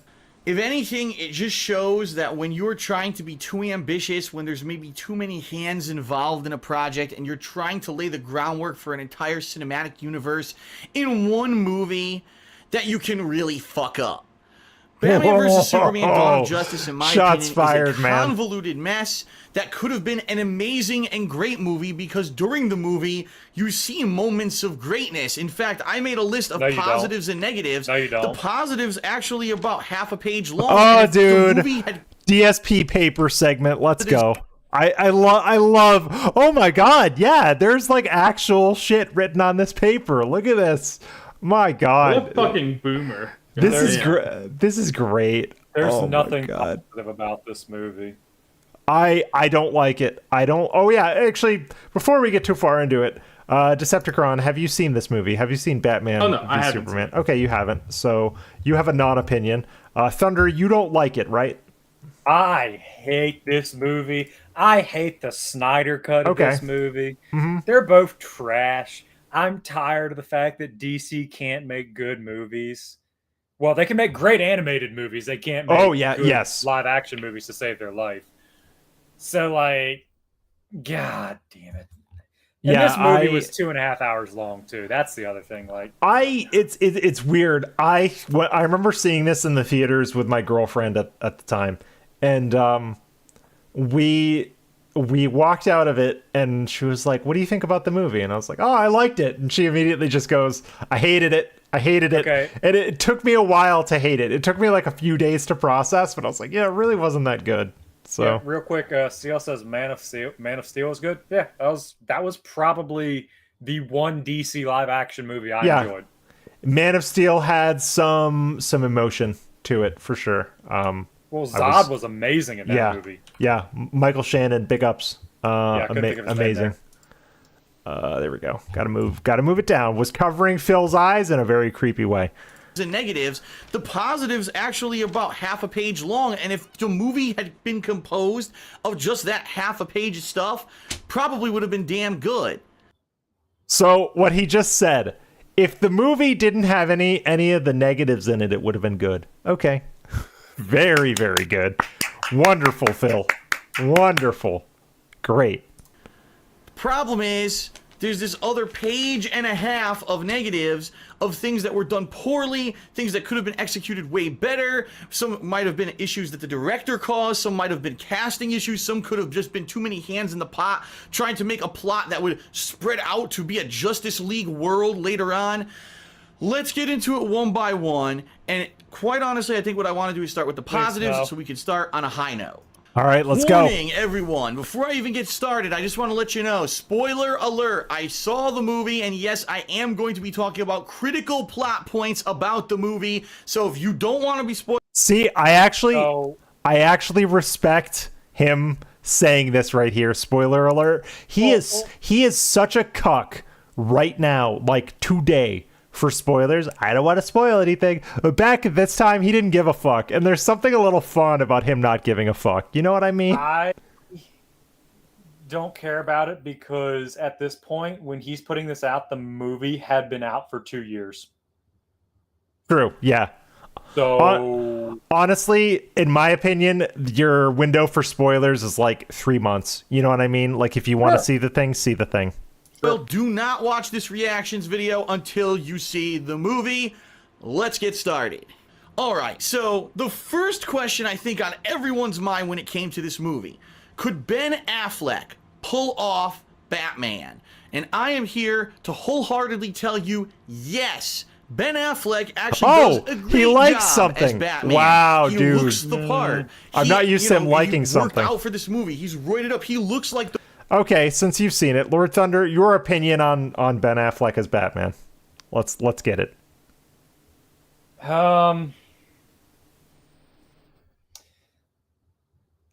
Mid-tier at best. I'm gonna fence sit here, and I'm gonna say good Bruce Wayne, bad Batman is what I'm gonna say. Yeah, that's probably my thought on the matter as well. Yeah. Because the Wayne scenes were very convincing. I was totally sold. Anytime he was Bruce Wayne, fuck yeah, go for it. I mean, Batman, he just didn't sound right. Trying to do that gruff voice, it just sounded off, you know? I mean, this movie definitely was hurt by the fact that it came out after Nolan's Batman, which was pretty damn good. Yeah, it was. Christian Bale did both so well. Both Batman and Bruce Wayne so well, and there was like a seamless swap between them, and Affleck. It just was such a disconnect. So I actually hard disagree with you on this one, Phil. It just didn't work. The Bruce Wayne of the comics and of the animated series. He is the kind of the quintessential body double for Bruce Wayne. Now, I will say this, the only thing that doesn't really fit is his voice. It's a little bit high-pitched, kind of like mine. You know, a lot of people say they see me talk and they're like, man, that voice does not fit your body. It's nasally, it's high-pitched. And I have to agree with Ben Affleck, it's kind of the same thing. But I think he did as well as he could in the role. He did his job. He was a good Bruce Wayne / Batman, and I give him a thumbs up. Jeremy Irons plays Alfred in this movie, and I have to say, again, another almost spot-on role. I agree. Jeremy Irons as Alfred was very good. My favorite Alfred was Sean Pertwee as Alfred in Gotham. I think he was amazing. Excellent. If you haven't seen Gotham, the first 2 seasons are pretty good, and then it goes off the fucking rails after the second season, but I would say 1 and 2 are worth watching for sure. Oh yeah, 100%. He's got the British accent, he's got that witty mannerism, he's got great delivery. We all know Jeremy Irons is a great actor, and being that there's been so many Alfreds over the years, this was definitely... I have to say it because I just thought of it, and it's my stream. best use of Jeremy Irons in a superhero thing is him as Ozymandias in the 2019 Watchmen series. If you have not seen him as Ozymandias / Adrian Veidt in that series, he's so fucking good. He's also, that series is incredible. Everybody go watch it. It is so much fun. A good choice in my opinion, so good job for him as well. One surprising role that I was actually pleasantly surprised with was the inclusion, of Lawrence Fishburne as the editor-in-chief of the Daily Planet newspaper where Clark and Lois work. I think he was one of the standout actors of the movie. He was funny, works he was in witty, that role. He did a great job with his lines. People in the theater had a great reaction to him. So again, Lawrence Fishburne, great actor. Not surprised that he did well, and I was glad that he was in it.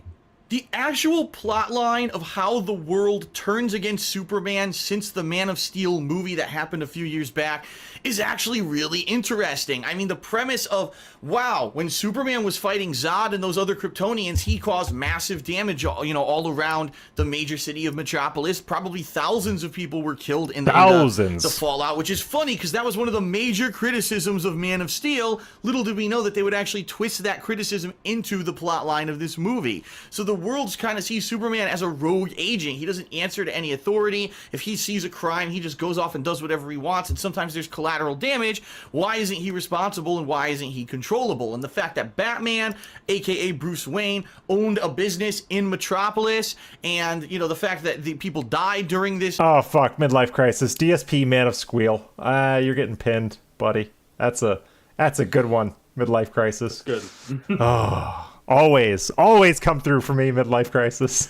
Big fight with the Kryptonians at the beginning of the movie really was cool. It brought out real reasoning of why Batman would want to stop Superman, thinking that Superman is just kind of out of control. He's going to do whatever he wants, and he has to do it for the good of mankind. I actually really like that plot, and even the worldwide paranoia, right, of someone who is a godlike out of breath power, DSP, let's go, and not trusting that person. It's actually a real life issue that could happen, and I like that plot line, and I like that's how they went about doing the Batman versus Superman build up at the beginning of the movie. The Batman character in action looks great in Batman vs. Superman. It's kind of the quintessential what you would expect from an action-packed film. He's got the CQC skills that you've seen in, comic books and movies and everything, where he can constantly fight off. There wasn't, I don't remember there being that many action scenes with Batman, though, really. This movie was just boring, and I've tried to forget it so damn hard. Yeah, There was like 3 action scenes that I can remember. And what? Your mother's name's Martha too? Yeah, my mom's name is Martha. That is Phil getting in a fight with Keemstar, and he's like, your mom's name is Linda? Mine too. I always imagine that. Except Keemstar would whip his ass, even though he's a little gnome man. Everyone who has different weapons, even with guns, he's kind of dancing around them and doing stuff, which is kind of cool. He has Batmobile, he has Batwing, he has every kind of Bat gadget you could think of. They're all incredibly badass in this movie, and yes, you get to see them all in action. So that's really awesome, and like I said, I think already Affleck did a great job. I don't know. I remember being distinctly disappointed at the lack of Batman in this movie. Like, I haven't seen it in actual years, but I remember wishing there was more Batman in it. Yeah, this movie was just a boring mess. Like, my thought is, if you're going to be a mess of a movie, at least be entertaining. Yes. But this movie is both boring and a mess. So... Yeah, I distinctly remember, like, the plot being all over the place and, like, the editing being a little suspect. So, yeah, that checks out. This movie went through production hell with everything that happened. Yeah. But at the same time, with the amount of money and resources Warner Brothers had behind this movie, I'm not going to forgive them for that. Mm-hmm. Like, when you're a small little indie company and your movie has issues, I'm more likely to forgive you than Warner Brothers that has all these resources. So it's like, stop defending the movie. Just like, it's okay to say it's a mess and that it's suffered because of it. And it's also okay to like something that's a mess too. Like I like some very questionable, messy movies, but I'm not going to call them good. Like I said, The Substitute with Tom Berenger, that is a mess of a piece of shit of a movie, but I love it because it's fun, you know. But I'm not going to say it's good. I just like Tom Berenger, man. What can I say? And that's fine. Yeah. Like what you like, you know. Like the way they portrayed Batman as an ultra badass everyman hero was. No. Go ahead, Thunder. Like I was saying, we said earlier, Affleck was a good Bruce Wayne. Yeah, he was a great Bruce Wayne. Yeah. As Batman, it's kind of like he was bad in what limited bits he was in, but at the same time, there was such a small sample size of his Batman that it's like, whatever. It's almost like they knew. Like I remember saying that to myself at the time. It's almost like they knew they didn't really have much with Batman, so he's barely in the thing if you think about it. Sure. Really cool, and I like that.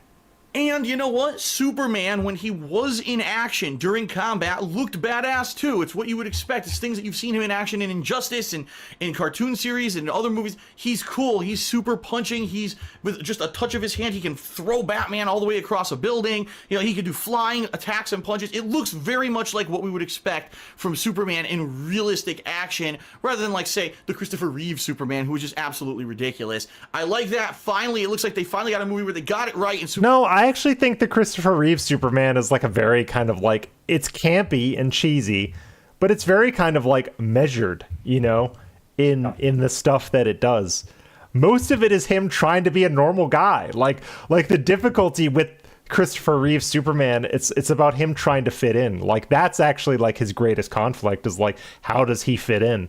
You know, how does he juggle being Clark Kent and Superman at the same time, who Lois is interested in both, but she doesn't know that they're both the same person. Like that's where the conflict comes in. Superman, the way Christopher Reeves did it is quite small compared to this. So I don't know what he's talking about. Like, come on. D-Dog says, didn't Affleck write the basis for Robert Patrick's The Batman? More detective than action hero? That's what Kevin Smith kept saying. I don't know, but I'd be curious to know the answer to that. I just need to jump in here. D-Dog, you're confusing Robert Pattinson with the T-1000, and I love it. It's very good. He's confusing Edward Cullen with the T-1000, but it was Robert Pattinson. I would say yes. This was kind of like the prequel, without being the prequel of the Robert Pattinson Batman, because it was a detective movie. I'm sorry, go ahead, Thunder. I mean, I personally really enjoyed the Batman movie that came out, what was it, last year? Yeah, me too. I know a lot of people are like, well, it's too detective. I'm like, yeah, at his core, Batman as a hero is a detective. Like, I mean, his greatest tool is his mind. Right. And he's also, you know, a pill popping night owl, which is exactly what Batman would be realistically, which is great. But I would also love a Batman movie starring Robert Patrick. I would take a T-1000 Batman movie. Give it to me. Superman looks cool too in action. By far, in my opinion, the best sequence of the movie was the actual Batman versus Superman fight, which, yes, it lasted about 10 minutes, so they didn't shortchange you, even though the movie had a running time of 2 hours and 30 minutes. 10 minutes of these two going toe-to-toe was pretty entertaining. Of course, it was really cool to see exactly what I expected to happen. Superman literally fell into Batman's trap, felt falsely secure. Batman maybe a little bit overwhelmed in a few parts of the fight, but eventually kind of getting the upper hand. I liked it. If anything, that... Look at the cognitive decline we are seeing between this and what we watched with Scream. It is palpable, dude, because he is saying intelligent, well, semi-intelligent, coherent thoughts about a movie he saw. He said nothing about Scream at all. Nothing. Like, it's like he didn't even watch it, but this is like damn near respectable compared to that, you know? It's frightening. Sequence. That fight could go down in cinema history as one of the best superhero fights ever, and I have to say, very well executed. So, if that were the movie, it was the buildup of Batman versus Superman, where the world was fearing Superman because Superman seemed to be out of control and or could not. Seal has a lefty theory in the chat. Oh no, I thought you were accusing our lefty of being Batman. I didn't think you were getting political on it. Not to get too political, Seal, but Batman does not have a leftist point of view at all. If anything, Batman is a strict libertarian who believes that you can only do good by throwing insane amounts of your own money, your own wealth at things. But I'm not going to get into politics, but I do not believe that Batman is left-wing at all. At all, dude. Be controlled by the world government, and Batman decides it's just in his power now. He has to stop Superman and take him out to save the world, and they had a showdown, and there was an ultimate winner and loser. That would have been a great movie. But You're that's right, not what Into they the were going Abyss. for, I because do as miss I said Lefty. earlier, they took this opportunity to try to build up the entire DC cinematic universe with one film, and that's where it went completely off the rails, bonkers, batshit stupid. Let's start talking about the negatives. First off, I really can't believe they did it. There's another Batman origin fucking... All right, guys. I'm going to speed this up because he is talking too slow. We're going to go 1.75. Let's go. Story in this movie. How many times do we have to see Batman's origins? If you've played any of the video games, if you've watched the animated series, if you watched the 1980s and 90s movies, if you watched the Christopher Nolan movies, if you watched any fucking thing that ever had to do with Batman, you know his parents got killed in Crime Alley by a mugger, and now he has no parents, and he fell into a cave with bats, and he was scared of the bats, so it became his... We fucking know! I mean, you'd have to be fucking stupid to not I know agree the with origin him story on of this. Batman. If I'm in a movie called Batman versus fucking Superman, I don't need They to see don't the have to fucking do the origin of Batman again thing for the upbeat every single time. For once, can they treat the audience with respect and not think that you're just an uneducated retard sitting there in the fucking theater who needs to have everything fucking spoon-fed? No, it's stupid. And it's hilarious because there's other things in this movie that if you're... He said he said the game, one of the gamer words, Parjeet, please have mercy on us. Please. He's changed. Yeah, Susan, please have mercy on us. He said one of those gamer words. You're not a diehard DC Comics fan, you'll have no idea what the fuck is going on. I'll reference that later, but the fact that they had to spoon-feed us the origin of Batman for the 47th fucking time was insanely stupid. You know, I've seen some people say they liked Superman in this movie as a character. Nope, not going there. Sorry, he's terrible. Superman was just a crappy character in Man of Steel, and he's a crappy character here. He's fucking boring. Superman has two attitudes: stoic and... I actually think the opposite. Comparing the two, I actually felt way more drawn to Superman in this movie than Batman. What's his name? Cavill. He's wrong. Cavill. Yeah. He was great as Superman. He was great. Yeah, he does it right. I didn't see any emotion coming from Batman, funnily enough. Superhero-ish, or angry Superman. My eyes glow. I'm angry Superman. And that's the range of emotions that Superman has in this movie. He has no character development. It's hilarious because the scenes where he's actually just Clark Kent, where he has charisma and he's interacting with other humans inside of the Daily Planet, those scenes are better than any fucking scene where Superman has dialogue. He's a terrible character. They have not made him three-dimensional in these movies yet. He's just not good. He's terrible. He's boring. Every scene with him, I would rather watch paint dry. I'd watch... No, wait. Man of Steel came out before this, and Man of Steel... There's a lot of emotion in that, and what is he talking about? Yeah, there's a whole lot of emotion in Man of Steel. Like the first 2/3 of Man of Steel are about him growing up. Like literally, most of the movie is about him growing up. Right, like there's a scene where he's trying to save his adopted mother in the farm. Like what are we on about it? Stop. It's just Phil being Phil. Bro, I go take a shit rather than fucking watch Superman talk in these movies. It's garbage. Now, one of the strongest criticisms I had about Man of Steel was why is it that everything is so coincidental and everyone's in the right place at the right time that everything works out?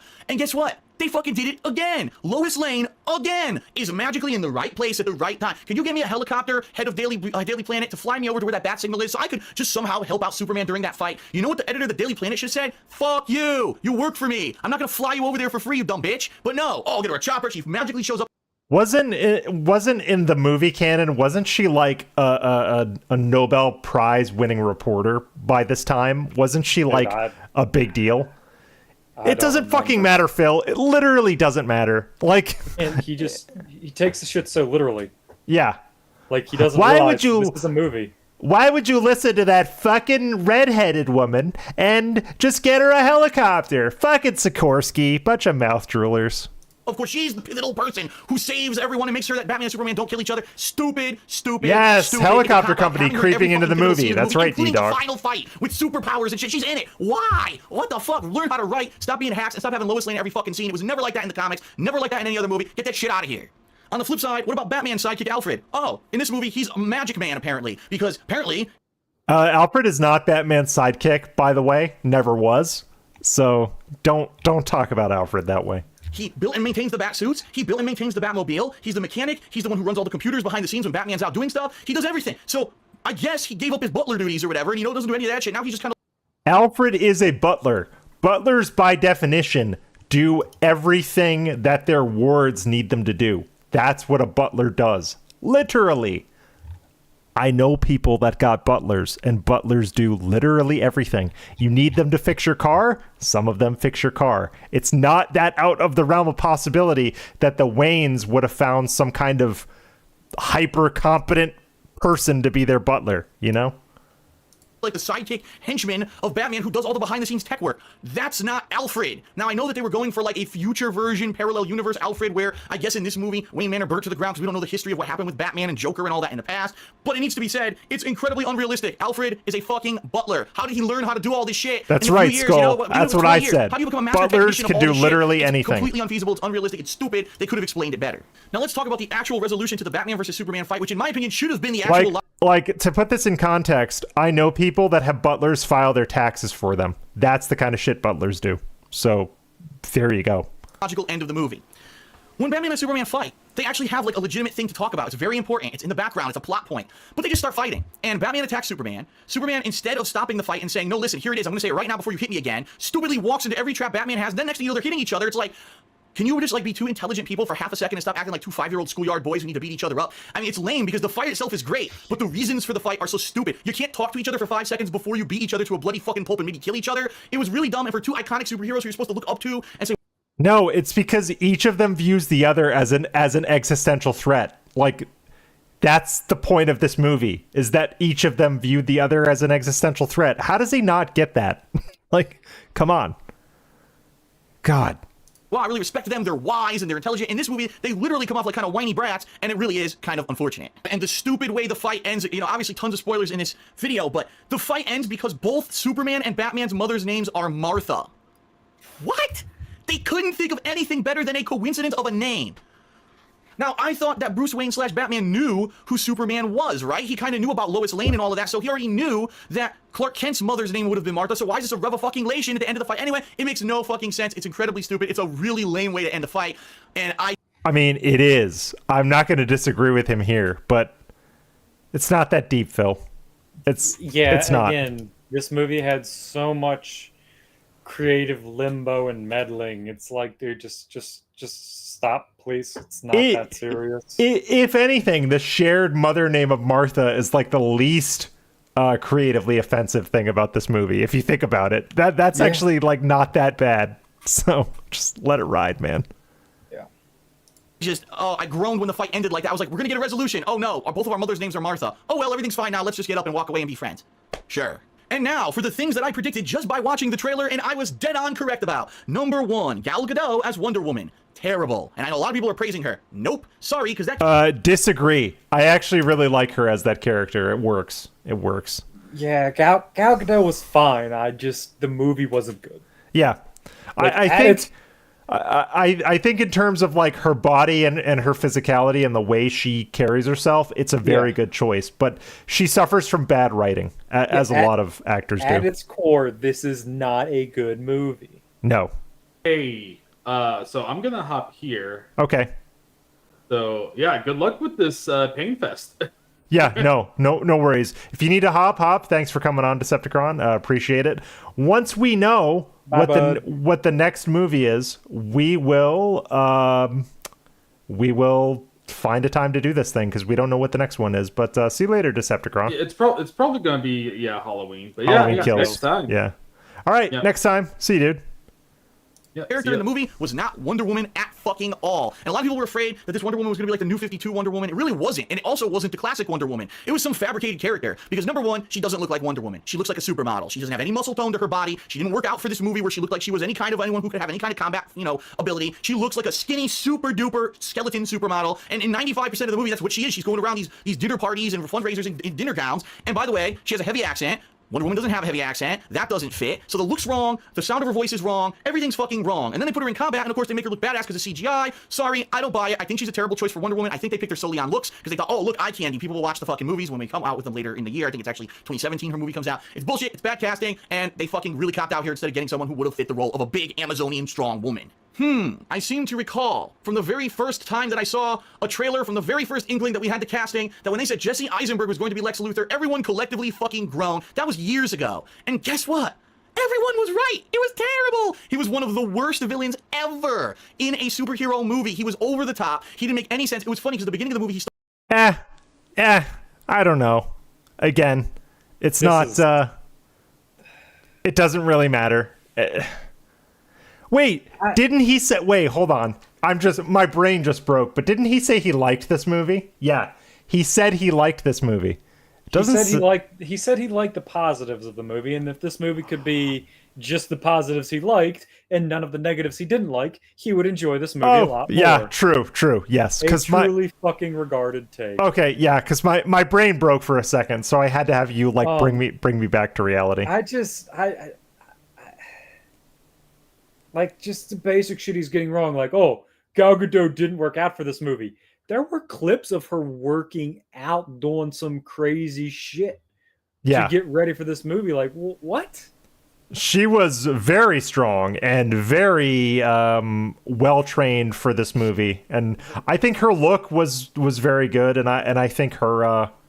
like, she did good for this movie, but like, it was fine. It was just a bad movie.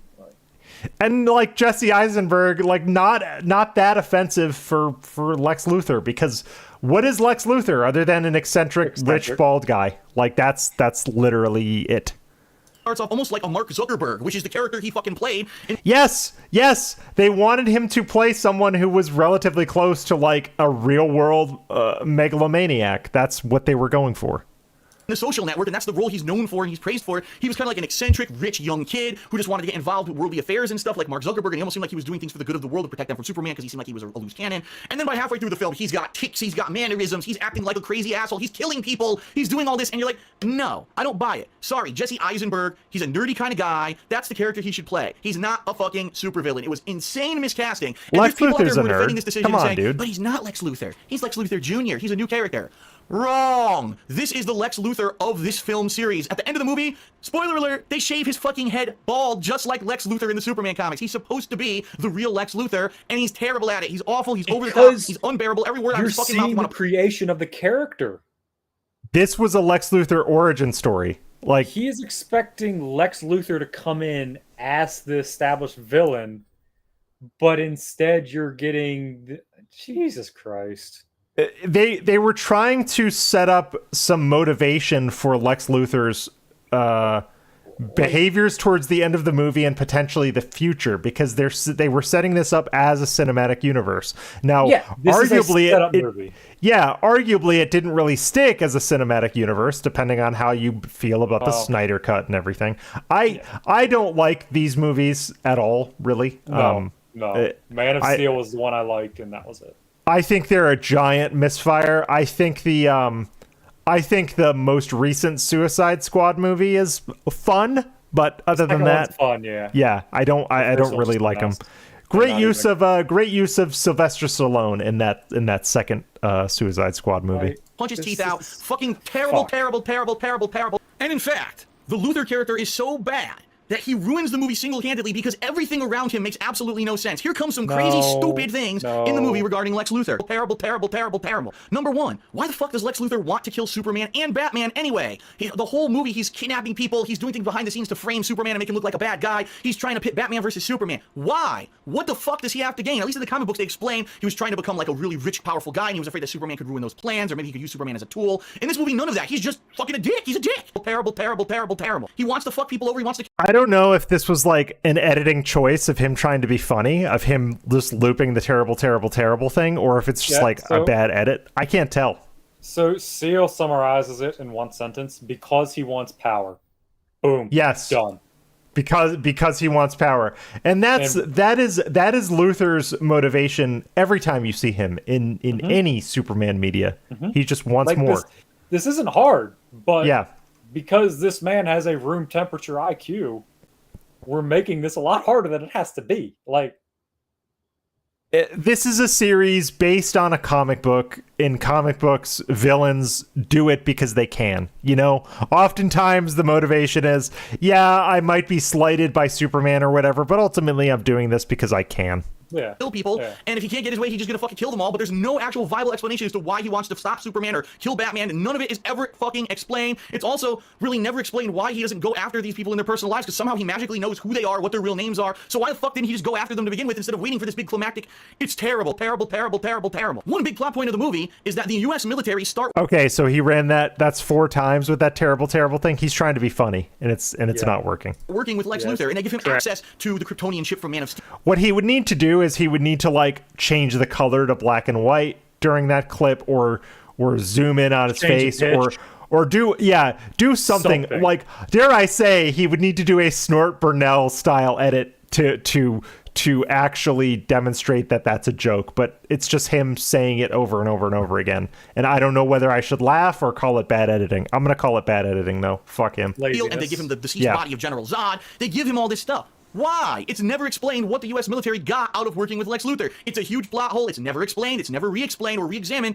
No, he was Lex Luthor was dumping money into some secret R&D program for them, right? That was the whole. He was giving he was granting the U.S. military money for their secret Kryptonian artifact research. Again, I only saw this movie once when it came out, and I remember that. Phil, come on. Terrible, and it really is the reason why Lex has all the power in this movie, and it's terrible, terrible, terrible, terrible. All right. Oh, God. Let's shut up. We gotta say it. The stupidest thing about Batman versus Superman is it, that they throw in 500 heroes and they have too much shit going on at once, and even Jesse Eisenberg's fucking terrible acting. No, it's the plot, because the critical plot point of the movie, for the third act, the final act of the movie, where all the heroes come together to fight an evil, is that Lex Luthor fools a Kryptonian computer system by faking fingerprints. This is not a joke. This is not oh wow, Lord Thunder, I'm gonna jump in here. I don't want to say too much, but you know a lot about fingerprints, yes? Yeah. Okay. I've heard from certain folks that fingerprints are not exactly impossible to fake in certain situations. Would you say, to a degree of scientific certainty, that a billionaire, possible trillionaire, could fake fingerprints? Do you think that is plausible? So degree of scientific certainty in the field of fingerprints is a no-no. Okay. So I will testify to a degree of scientific certainty. However, I will say people with much less resources than a fictional billionaire of all sorts of plot armor have faked fingerprints and gotten away with it for a substantial time. So yes, you can fake fingerprints. Okay, and I think my point in bringing some of your let's say expertise into this is that he's pissed off about fingerprint faking when there's much more to be upset about with this particular movie. Again, he's missing the point. This is just some elaborate way. Yeah. No, there's nothing elaborate. Go for it. Yeah, I mean, I would love to see Phil just try and talk about areas I have expertise in, because I would just laugh so fucking hard. Yes, exactly. I'm honestly I'm just shaking my head at this point right now, because it's nothing. No. He's saying a lot, but there's no sustenance to it. Yeah, like he's saying words for the sake of trying to have a take, but he doesn't have anything. He's ultimately just shit, and this is him shitting on the movie for views. Like, I believe that this was in the clickbait era, because there is a specific era of DSP that is clickbait, and this was it.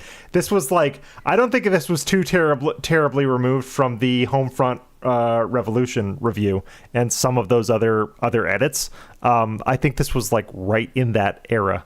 About this, he uses D-Dog, real kryptonite quick. to But just saying this, it's a movie. He can't believe the fingerprints are faked, but he can believe a man can fly. Yeah, exactly. Oh, get him, D-Dog. Get him. It's a work of fiction.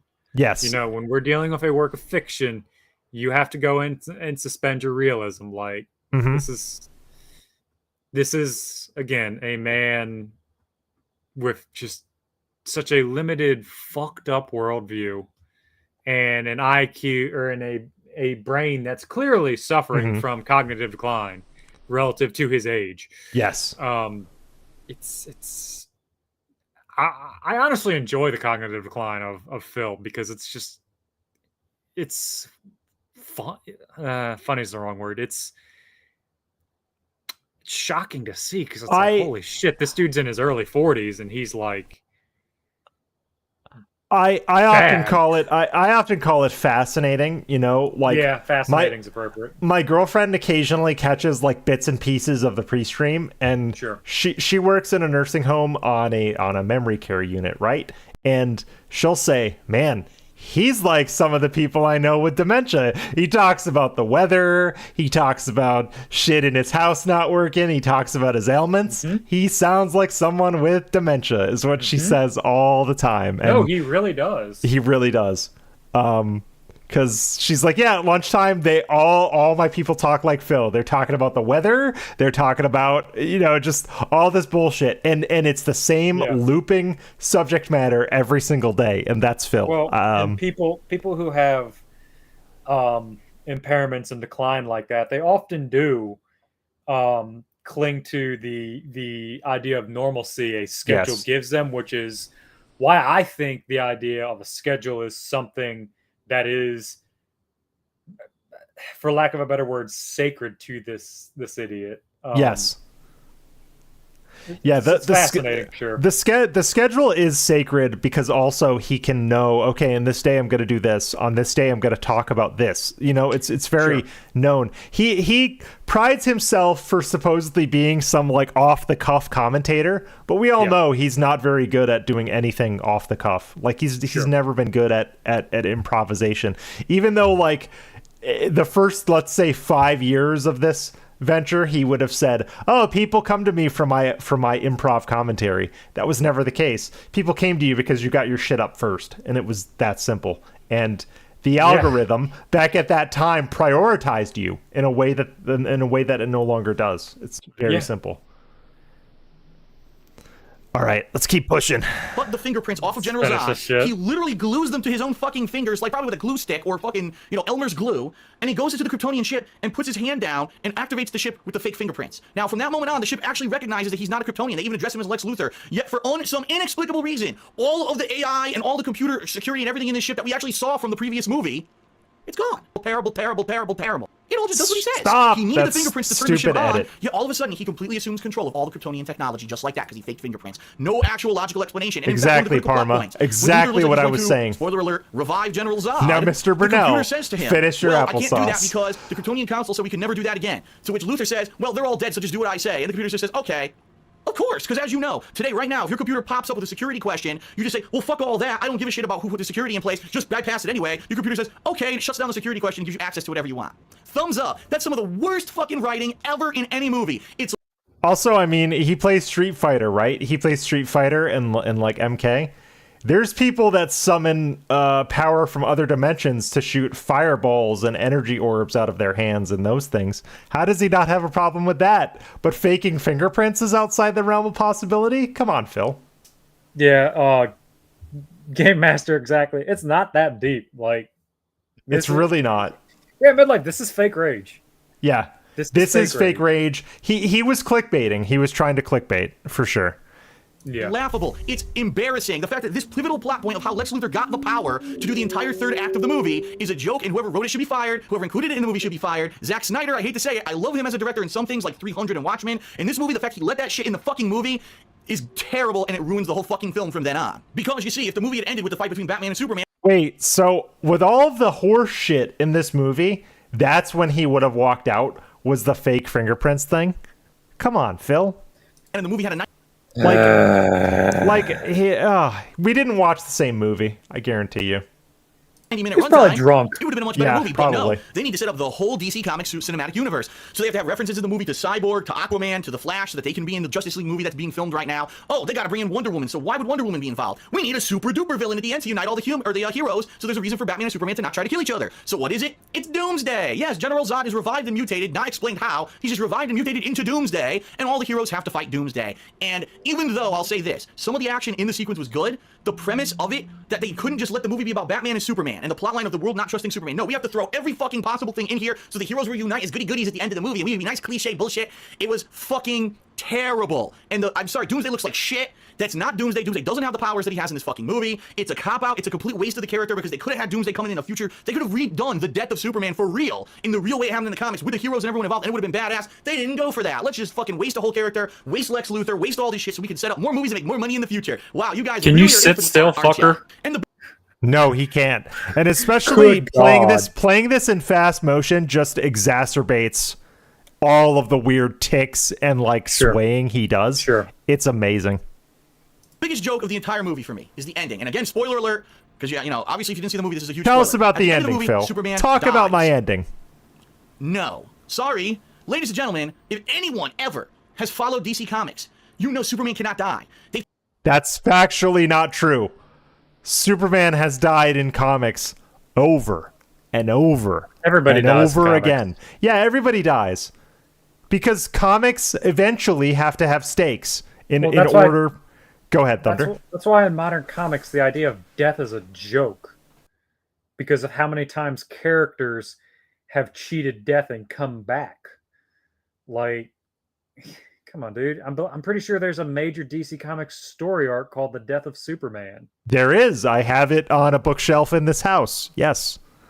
Tried everything. They fucking disintegrated him. They used heat. They used cold. They used radiation. They used kryptonite. They used astonite. They used dictonite. They used every kind of fucking possible thing. Nuclear bombs, world. Darkseid punched him in his nuts a few times. Nothing ever worked. Superman cannot die. The only thing that happens to Superman, he goes into kind of a hibernative state while his body regenerates, and eventually he revives. And sometimes he revives and he has weird different powers until he gets more sun energy in him or whatever. There's been various different things they've done in the DC universe with this. Superman can't die. And the bottom line is we know they're setting up Justice League. You know Superman is not going to die. So the whole ending of the movie is bullshit. Bullshit. You know Superman's not dead, which, by the way, they retcon it at the very last scene of the movie. So it's like, duh, it's stupid. It's a waste of time. Like, anyone who knows what... So if they retcon it at the very last scene of the movie, why are you so upset about Well, it? what irks me about this is he's not talking about the fact that Superman's death in this movie was because he sacrificed himself to help the other two stop the threat. It was an idea. It was a plot device. Yeah. His death was a literal plot device. Yeah. Yeah, this is so fucking stupid. Come on, man.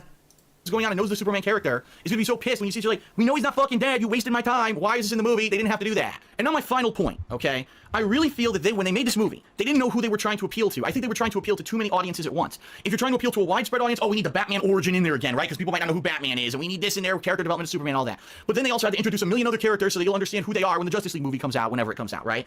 But the problem is they also had cool references in the movie to alternate universes, to plotlines from DC Comics. And one of the things that was in the movie that shocked me, that Leanna, my let's girlfriend, hear didn't this. understand any of. Oh, because it's Leanna. never fucking explained. Okay. There is about a 5-minute segment where they go into a dream sequence where Batman is in an alternate apocalyptic future. The world has been taken over by Darkseid, the big baddie of the DC universe. You can see the big flame pillars coming out of the earth. He's got the fucking parademons coming down and snatching up people. And Superman apparently Shocked. works for Darkseid in this alternate world. Then all of a sudden, they show the Flash in a time rip, basically warning Batman, saying Lois Lane is the key. You know, In a time rip or a time rift? Well, it could be rip. I don't know.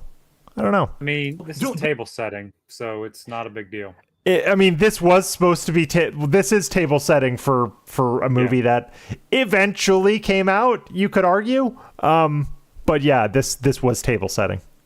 This was table setting when they didn't really know where they were going with a lot of this shit. So make sure this alternate reality future doesn't happen. You need to help to stop this or whatever. And then it never comes into play in the whole fucking movie. Batman never does anything in regards to Lois Lane in this fucking movie. So the whole scene makes no sense. Anyone who doesn't know DC Comics doesn't know who Darkseid is, doesn't know about the parademons, doesn't know about the apocalyptic shit. They don't know that Flash can run so fast that he can travel through time and create time rips like that. None of it makes any sense. So we're gonna make a movie. So you're so dumb you don't know the origin of Batman. We'll teach it to you. But then we're gonna include the most obscure fucking references from the DC universe that unless you're a hardcore DC fan, you wouldn't understand.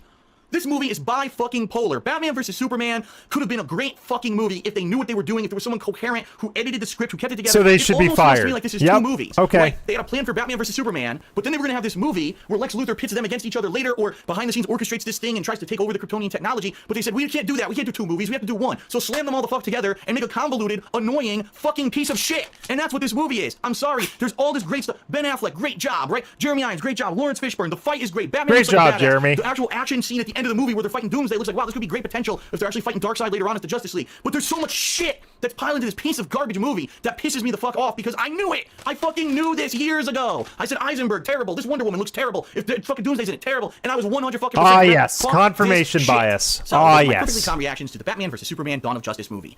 What did you think about the movie? Go ahead and leave a comment on the description of the video. Warning to everyone, yes, the comments will have spoilers about the movie since this whole video had spoilers. Please share your thoughts. That's it, everyone. Hope you enjoyed the video. See you later for more of my reactions. Well, I didn't enjoy the video, but I enjoyed sitting through it with my friend Lord Thunder. So thank you, everybody, for coming to this React review stream for ACKtober. We're going to probably have another one of these next Saturday. So keep your eye on... So, yeah, sometime next week. Saturdays seem to work best for all of us, but it may change because we got schedules. We'll work that out behind the scenes. But thank you, everybody, for coming out. We really appreciate it. And we'll see you next time, folks. Bye. That was fucking...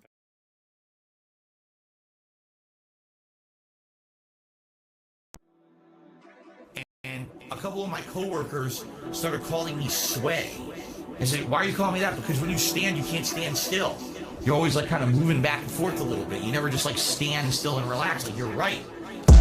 Every night, every day. Sway. Right. Correct. Sway. Back and forth. Back and forth. Sway. Back and forth. Back and forth. Bad pain in my back.